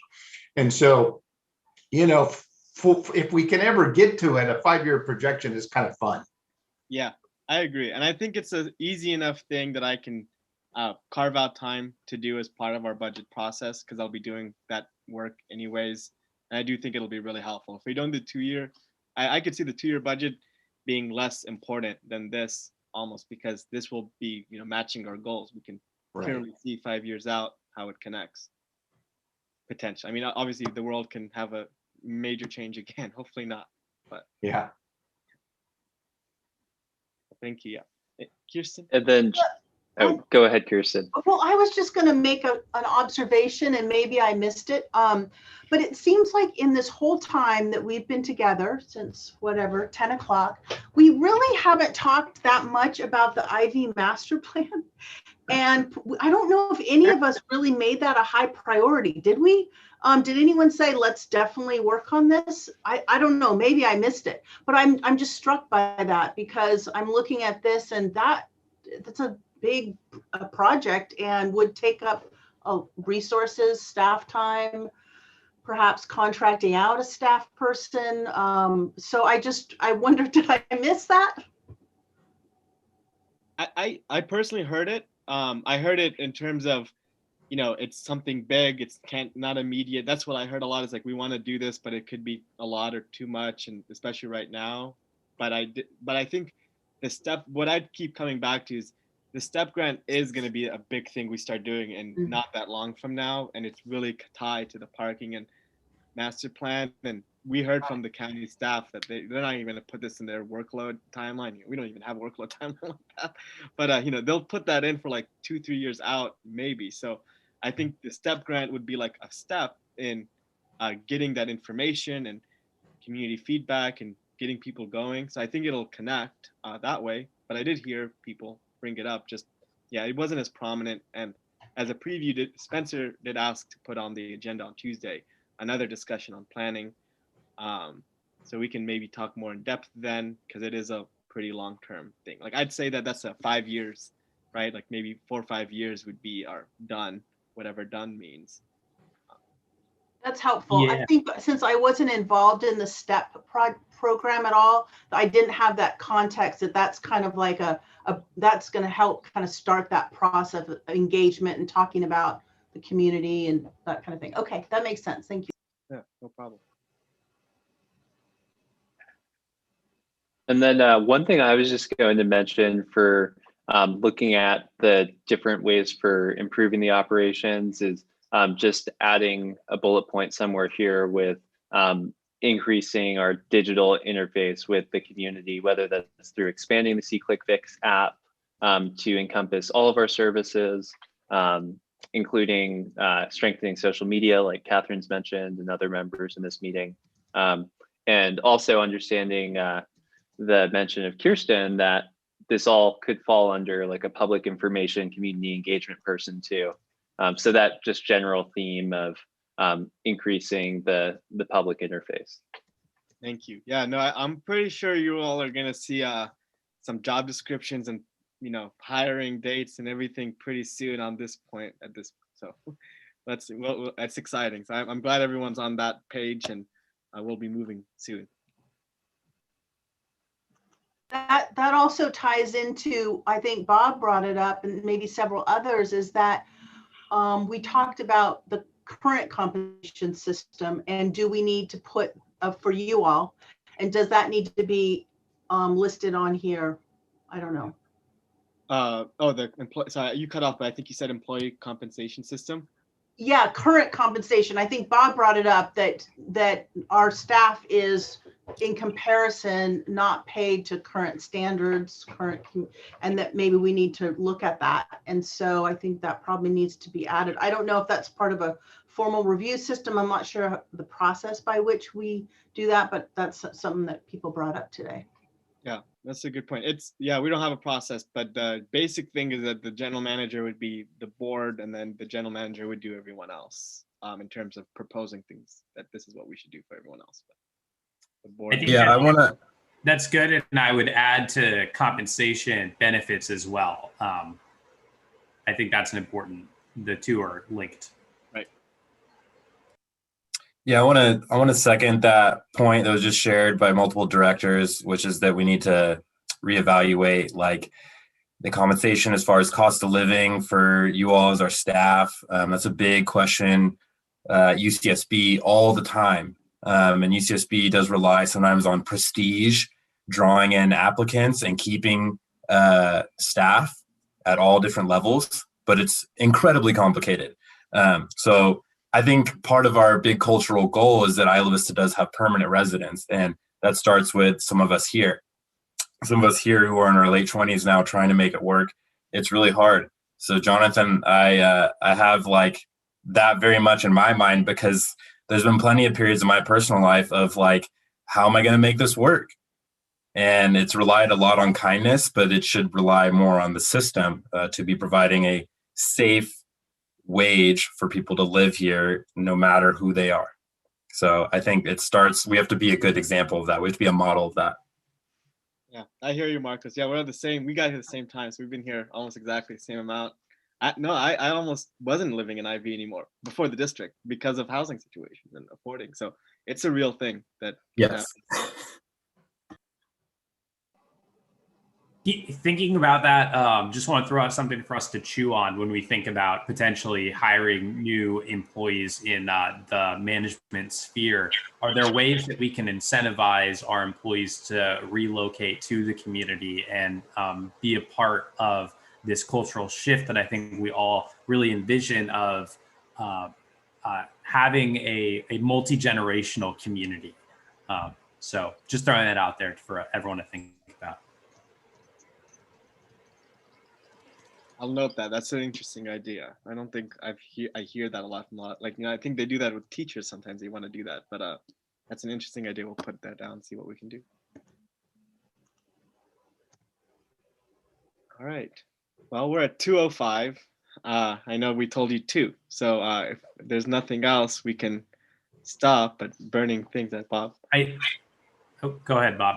I just get back to Kirsten's comment about what's our strategic direction on, planning and development and a municipal advisory committee, a planning commission. And I don't know, I wasn't paying close attention when we did the sustainability grant.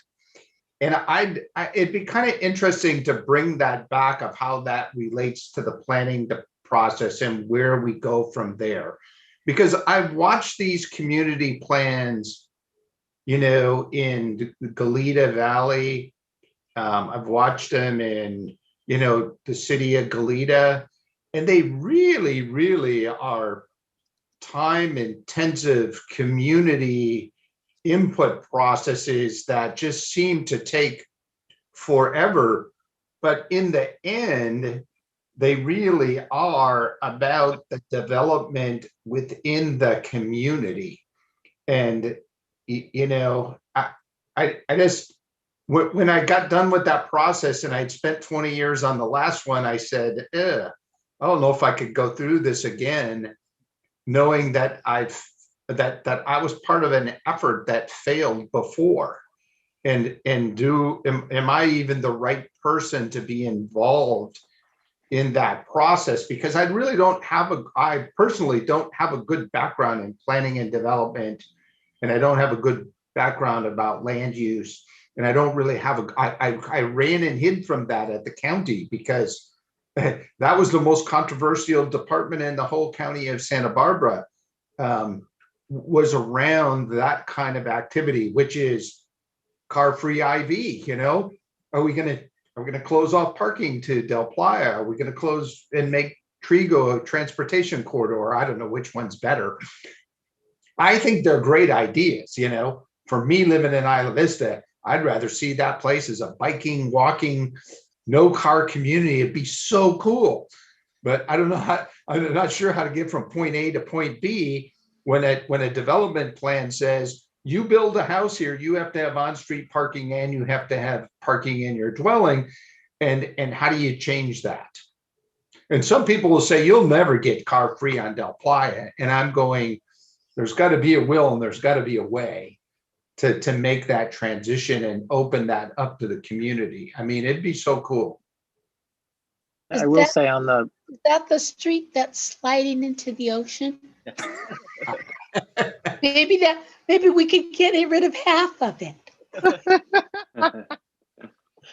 I will say on the idea of it having failed, which is something that I feel like it really failed in some sense. But when you actually look at the complaints that people had about it,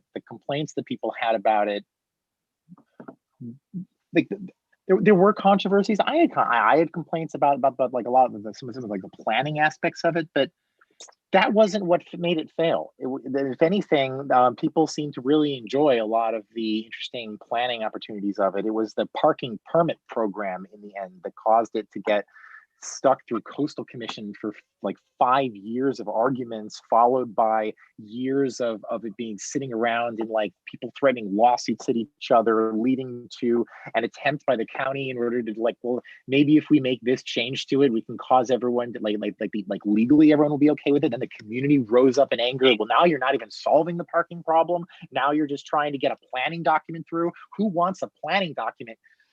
And it's just, and it's like my biggest issue, touching the master plan stuff is that we're going to get dragged into the focal point of everybody's anger. We're going to be the thing that everybody hates as trying to deal with the parking issue. And I touched it back in 2015. I ran the like parking subcommittee of AB3 thing, and I managed to get all the stakeholders. I got people from Surfrider and University, Sustainable University now, and it was just like a moment in there where I realized that one of the strongest advocates for the parking program in the first place, who was in my meeting, was also the person who, on this document I have in front of me, is the reason why it all failed, because he's the person who brought it all to Coastal Commission and argued that it wasn't good enough. And I'm like, this is an incredibly complex negotiation position to be in, where people will sabotage the whole thing if there's even a hint of compromise.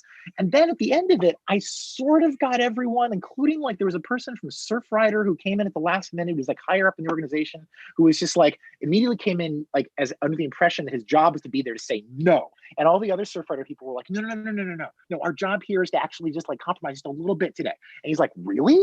And they like huddled and they're like, okay, fine. And then we brought it back to the rest of AB3, and I got a giant no, because it didn't correctly handle I agree, it didn't correctly handle cases of undocumented people and houseless people living in cars and all sorts of other corner cases of the thing that are like actually really important. Like they're just people who weren't at my meetings and stuff. And we're gonna spend a year or two, and I've got all these. I dug up all the old presentations from the old working groups that have been working on parking.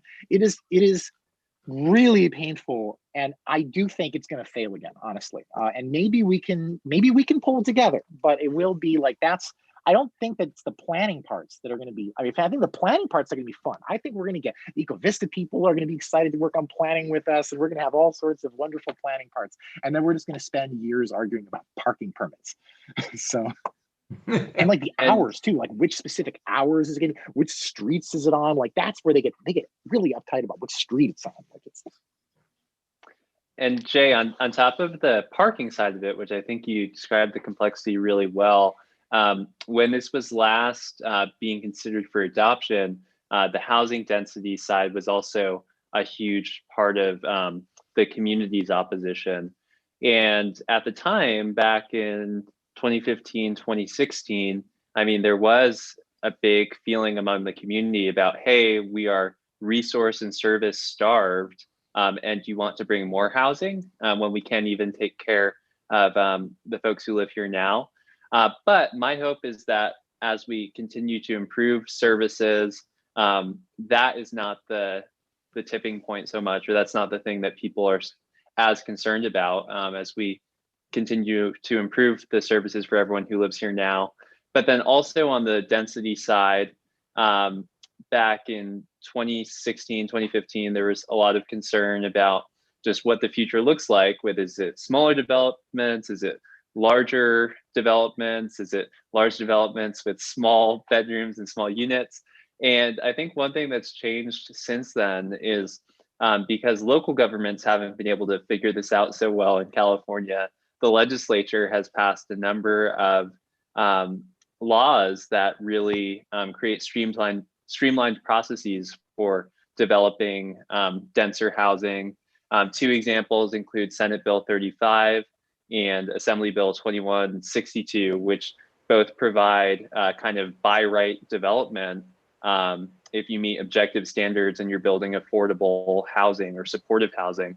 And I just mentioned those as something that might change the conversation a little bit when we do talk about housing density going forward, because now there's less discretion for local jurisdictions or regional governments when it comes to, are we going to have this denser housing? The state is saying, yes, that's going to be built everywhere, including in coastal communities. So hopefully that makes us a little braver as a community to move forward with these discussions, understanding that the future is different, but that there's not really a choice that is coming. So I just put that out there as the other side with the housing density complexity of the issue. I really appreciate that, Ethan. And I think I harken back to something that Bob said about wondering if he was the reason why the IV master plan failed and if he's not the right guy for the job. and something that Jane Ethan mentioned, which is in the past, the last time the issue was brought up, just feelings of community discontent. And I recently had the chance to go back and watch some of those here and do a little research. And because this was right around the time I first came to the community is when this is all going down. And one thing that struck me was something that we've talked a little bit about today, which was folks in our community were mobilized with this idea of no more about us without us. I think that that's really what, from a community support perspective, ended up taking support for that plan. That tied in with parking and this idea that we as a community were talking about how we're going to solve the parking problem. And here comes this plan that's just going to slap this addendum on there that the community didn't feel was very well thought out or that they had been involved with designing, and made the community go, well, what the heck? Why are we not the ones in the driver's seat? The difference on both these issues of parking and planning this time around is that we have the opportunity to be in the driver's seat as the community services district. These are powers that were expressly given to us by the voters because they wanted us to address them. And I think that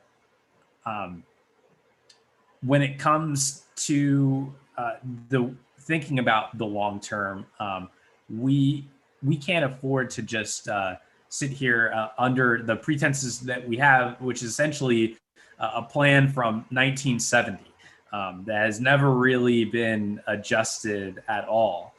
And we have to start thinking about these things for the future. So maybe when it comes to our short-term goals around planning, I don't think anyone is proposing that we get rid of all cars in Isla Vista or that we adopt the Isla Vista master plan as is today or tomorrow.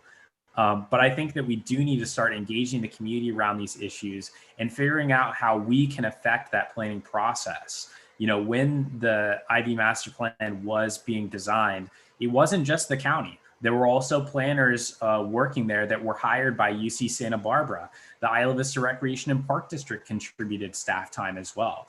And so I think that we have the opportunity to be one of those contributors and to really lobby for this process to be reopened and hopefully because of our representativeness of the community as a district, we will be able to guide the community through some of these more difficult discussions and really be that a focal point for people to feel like they're in the driver's seat. I will say that with all my cynicism about the extent to which I think that the parking issues locally have solutions, I do think that given my premise that I want us to be a city, well, then that's the only place that these solutions can actually be solved. And that's certainly where people would actually have to bring their issues to. So I can appreciate the idea of it being worth tackling, but I also was, buffer this idea of like, if there was some way where we could separately work on parking permit programs from planning, I think that we could succeed in making which I appreciate, which I understand are intertwined, which I mean, it was Bob's even kind of getting into about like as you start a lot of the things that cause effects on parking are things that are planning issues. But interestingly, those are the things that I think are a little bit less difficult to deal with and handle.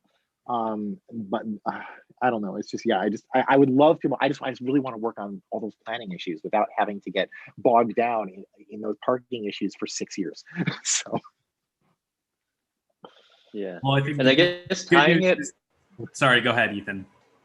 Thank you. Tying it back to like where we're at now and with our services, I hope that this step process over the next 2 years will provide us with options at the end with which is our best way to go, whether that is for really investing in the parking district side and getting that off the ground, or if that is really moving towards taking an active role in the development of a master plan. I mean, no matter what, our district will be involved in any effort like that, but perhaps this process will inform where we really want to put most of our energy on this side.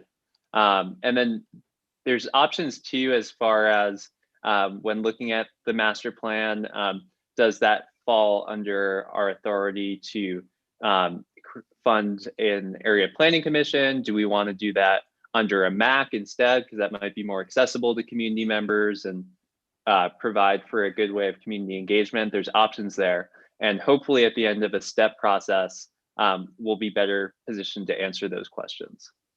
Yes, no, I totally agree. I want to emphasize again, look, the STEP grant, what it produces is a community mobility plan. And that part of a community mobility plan is parking, and part of it is alternative transportation. And that plan will only come about from intense, like $80,000 worth of community outreach. And that will be in the form of hiring community organizations to outreach to their constituents, like AS or IVYP or Youth Center. And that's what the state wants us to do.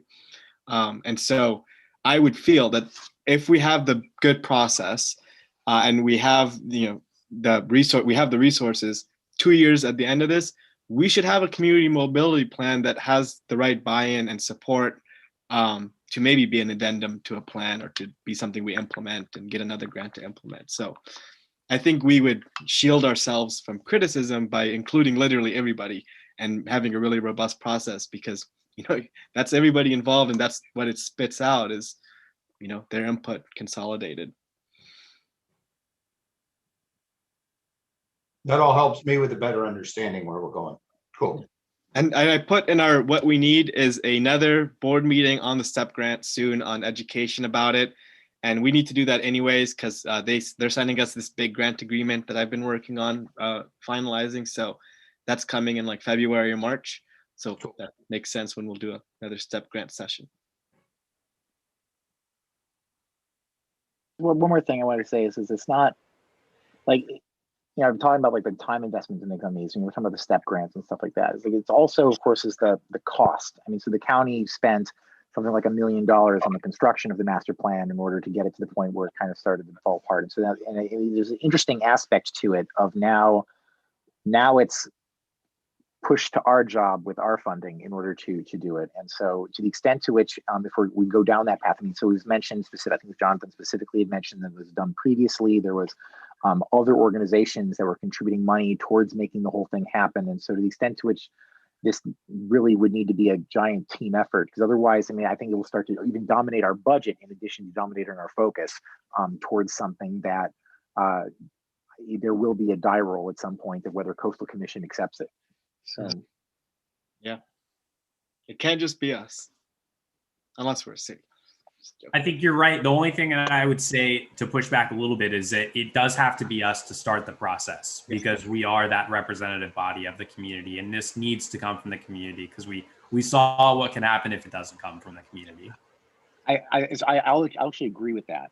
That said, I think that when we then need to kind of be careful in how we start the process to make it so that it's not like the IVCSD's got a like giant name on the thing and sets it all up as us, and then we try to, you know, convince and cajole people in order to actually, or cajole people in order to actually join our process later, and they're like, oh, well, you know, it's your budget, you know, why would I contribute money to your thing? It's like we need to almost like do this like the weird inception process at this point of, wouldn't you all like to be involved in this process with us? You are working on it at the same time as us. We're all putting down resources ahead of you. Might end up putting more resources than we end up putting down in it, even though we're the people who are catalyzing it. We're not the people who are owning it in that sense in order to get that money. I'm just, yeah.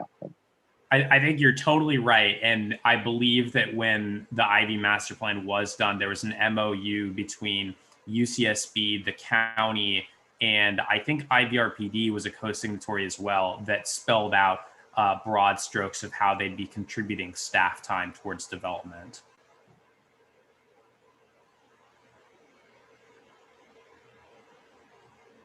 Well, I love this discussion. I could have it all day. I do want to go back. Maybe I think maybe our understanding might have been a little bit incorrect about when it came to the board goals. Do you think we could go through those? You know, just read out all the sub goals of the short and long term, and leave them open for quick comment from directors. Yeah, I can. They're pretty short, so I can probably read them all in like 5 minutes, or I can put it on the screen. What do you want? Let's have you read them. The screen would be great too, visual aid. Yeah, I'll do both. Okay, so goal 1, launch the Ivy Community Center. Develop a working relationship with Ivy Community Center staff, youth projects, county, and community advisory board. 2, organize a grand opening event in early 2020 with the 50-year anniversary. 3, catalog and create a plan to fund various infrastructure and equipment needs at the community center. Excuse me. 4, empower the community center director and board to develop a strategic plan. 5, ensure newly allocated state funds for a library, branch in Isla Vista are aligned with the district's strategic plan for the community center. Board goal 2, this is the short-term one still. Develop and monitor a set of data metrics for evaluation of district public safety programs. Work with UCPD and Ivy Foot Patrol on community policing programs. Expand awareness of the district's public safety services and new efforts on law enforcement. Explore the creation of a public safety standing committee to coordinate efforts. Partner with the County of Santa Barbara and CSA 31 to continue implementing the preliminary lighting expansion plan.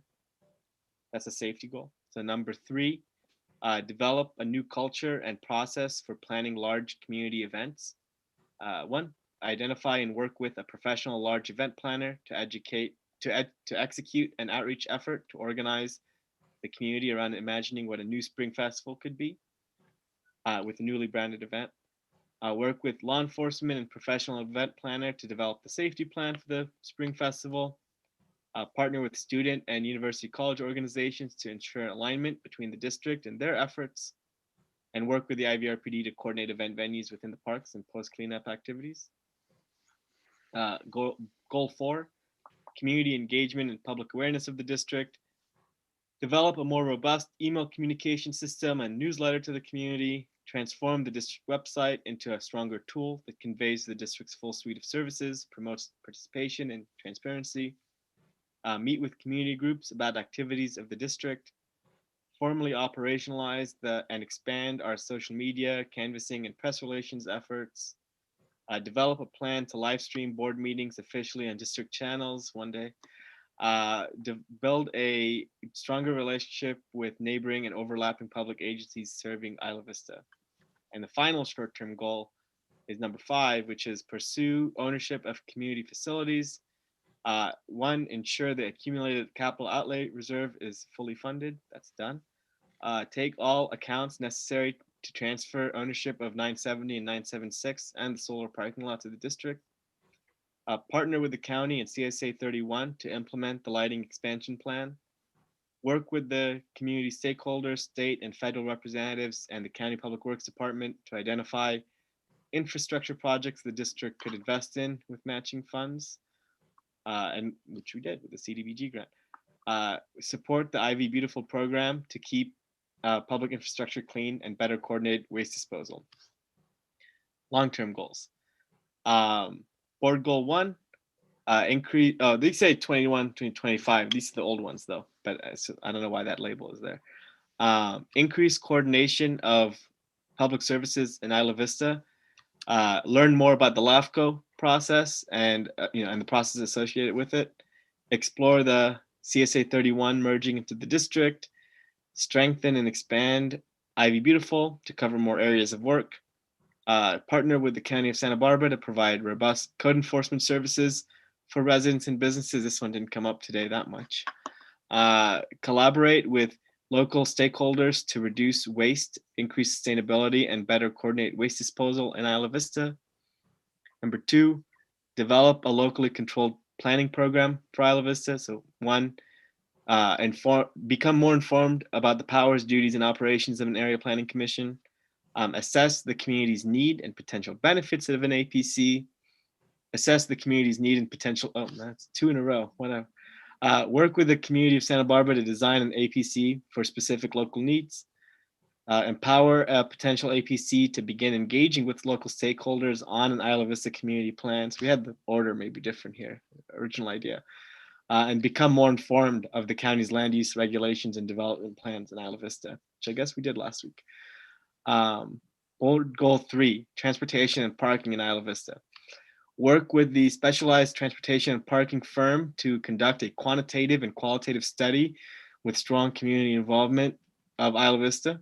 And sorry, I read that wrong, but you know what I was saying. Stay informed and engaged on the activities of the SB, MTD, UCSB, and county regarding transportation, and learn more about emerging needs, ideas, and technologies in transportation that may have an impact in our community. I think we've been pretty solid on this long-term goal. Board goal 4, build a stronger community. Put in place programs to educate the public and develop leadership in the community. Explore strategies to have more substantial year-round population in Isla Vista. Stay informed on the university's housing plans and development. Develop a more cohesive commercial district and external image for Isla Vista. Increase awareness of the district's board of directors and committees to encourage involvement from the public, and continue to focus on community-oriented policing and other innovative public safety services. Last but not least, board goal 5, operation and ownership of community facilities and coordinated development of public infrastructure. We put like 3 goals in one there because we were getting to the max. Continue maintaining a strong maintenance and equipment reserve and capital reserve. Work with the university and county to ensure infrastructure policies outlined in the respective funding plans that align with community priorities. Develop a facilities maintenance and management system to offer safe and enjoyable spaces for the public to gather, and stay informed and engage in state legislation that allows for more resources to facilities and infrastructure. And I did actually forget the little blurbs that are to every goal in the spreadsheet, but you've read those.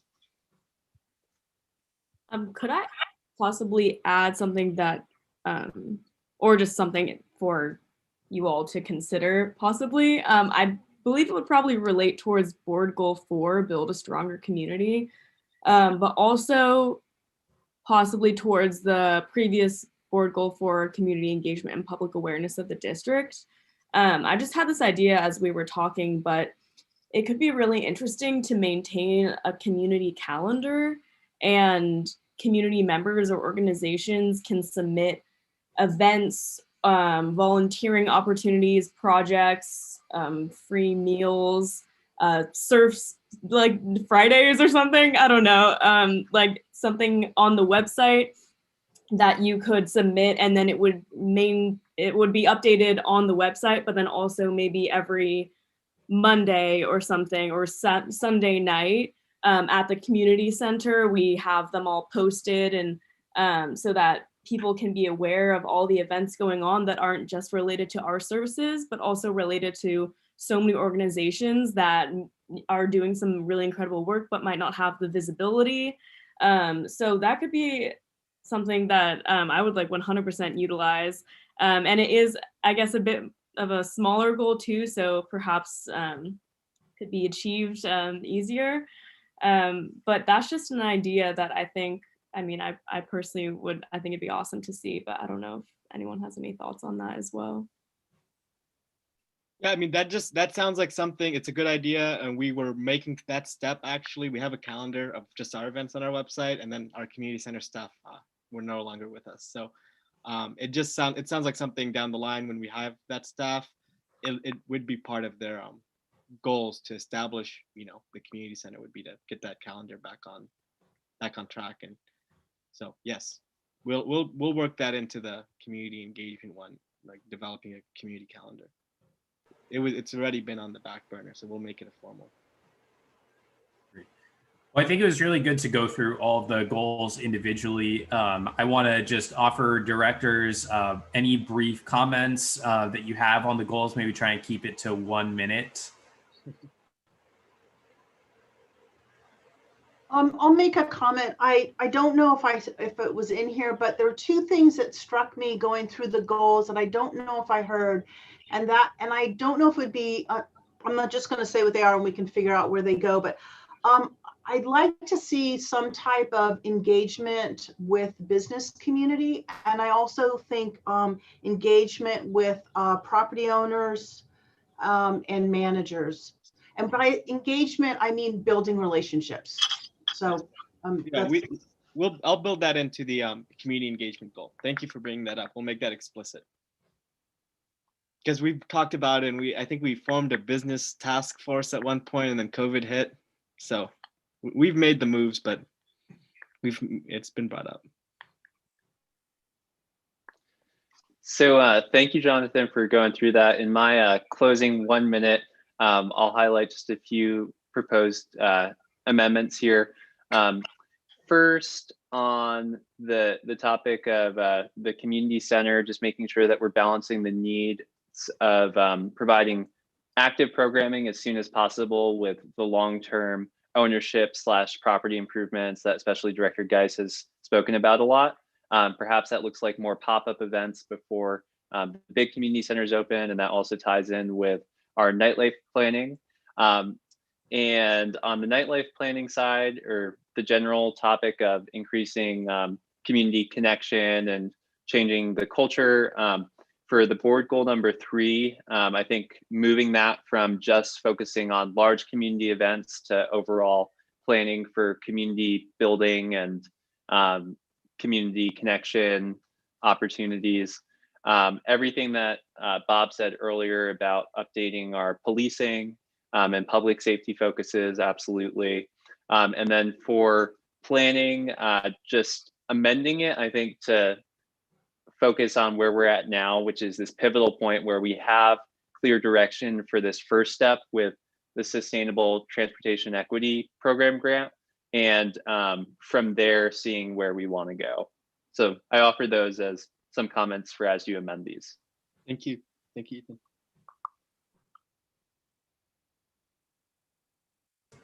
The planning one will need some work for sure.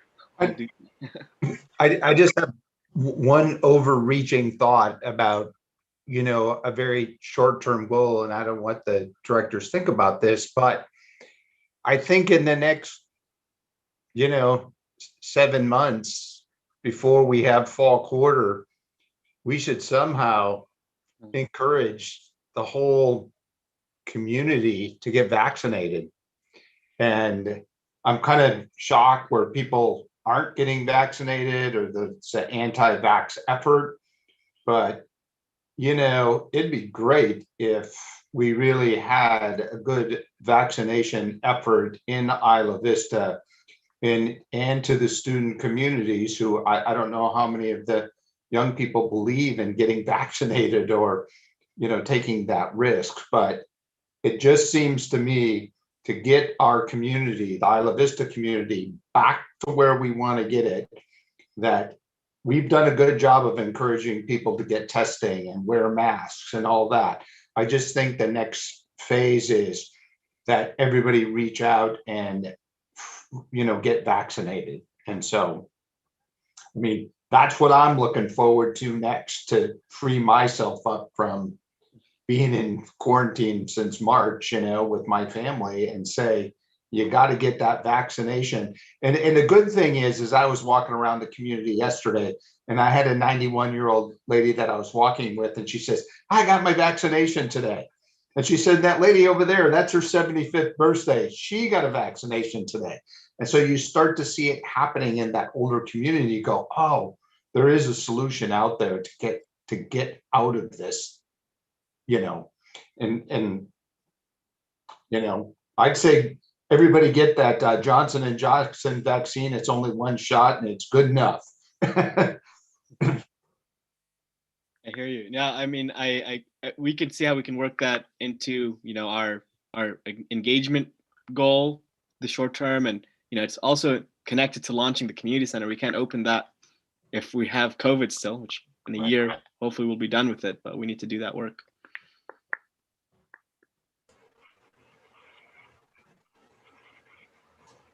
Any other closing comments from directors?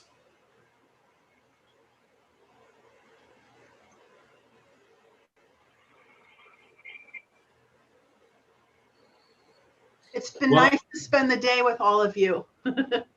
Thank you. I wholeheartedly agree. And I just, again, want to give a big thank you to Jonathan and Deborah for putting all of this together and organizing this. I think that this was a robust and meaningful discussion. And obviously we wish we could do it in person, but we'll be waiting till 2022 for that. I'm sure the 2022 retreat's going to be even better than this. So looking forward to continued discussions with you all, and thanks for joining us today. Yeah, no, thank you all. This is great. I think, you know, this is what we need. We need the board to give the directions, and then now our staff can figure out the plan of action to get your goals done. So we're doing what we're supposed to be doing today, and this is really great. So I think we know, I mean, we're going to have to synthesize and think and get it together, but we'll get it to you faster than last time, not 2 months. Not Tuesday either, though. So we've got a February and a one in March. So it's going to be one of those. I'll commit to that. And yeah, this has been a great day. Again, thank you. And if you have any, you know, now you know about how long we have to finish this. So if you're thinking still, especially today, you know, you've got a late night thought from what you did earlier today, just send me an email or a text. Well, email's better because I can record that easier. Text, you know, disappear. But send me an email if you have an idea, and I'll incorporate it on any of these past things. So, Deborah, any closing comments before we? I'm just really grateful for the work that you all contributed today in helping us to establish our goals and objectives going forward. Thank you. Thank you. All right. With that, I'll entertain a motion to adjourn. I'll move to adjourn, and go team. Thank you all so much. It's great to work with you. And I will second. All right. Moved by Bertrand, seconded by Freeman. Let's do a roll call vote. Great. Brett? Yes. Dashler? Yes. Aguilar? Yes. Bertrand? Yes. Freeman? Yes. Geis? Yes. Flaherty? All right. Motion passes. We'll see everyone on Tuesday evening. Take care. Have a great weekend. Bye, everybody. Bye. Thank you. Bye. Thank you.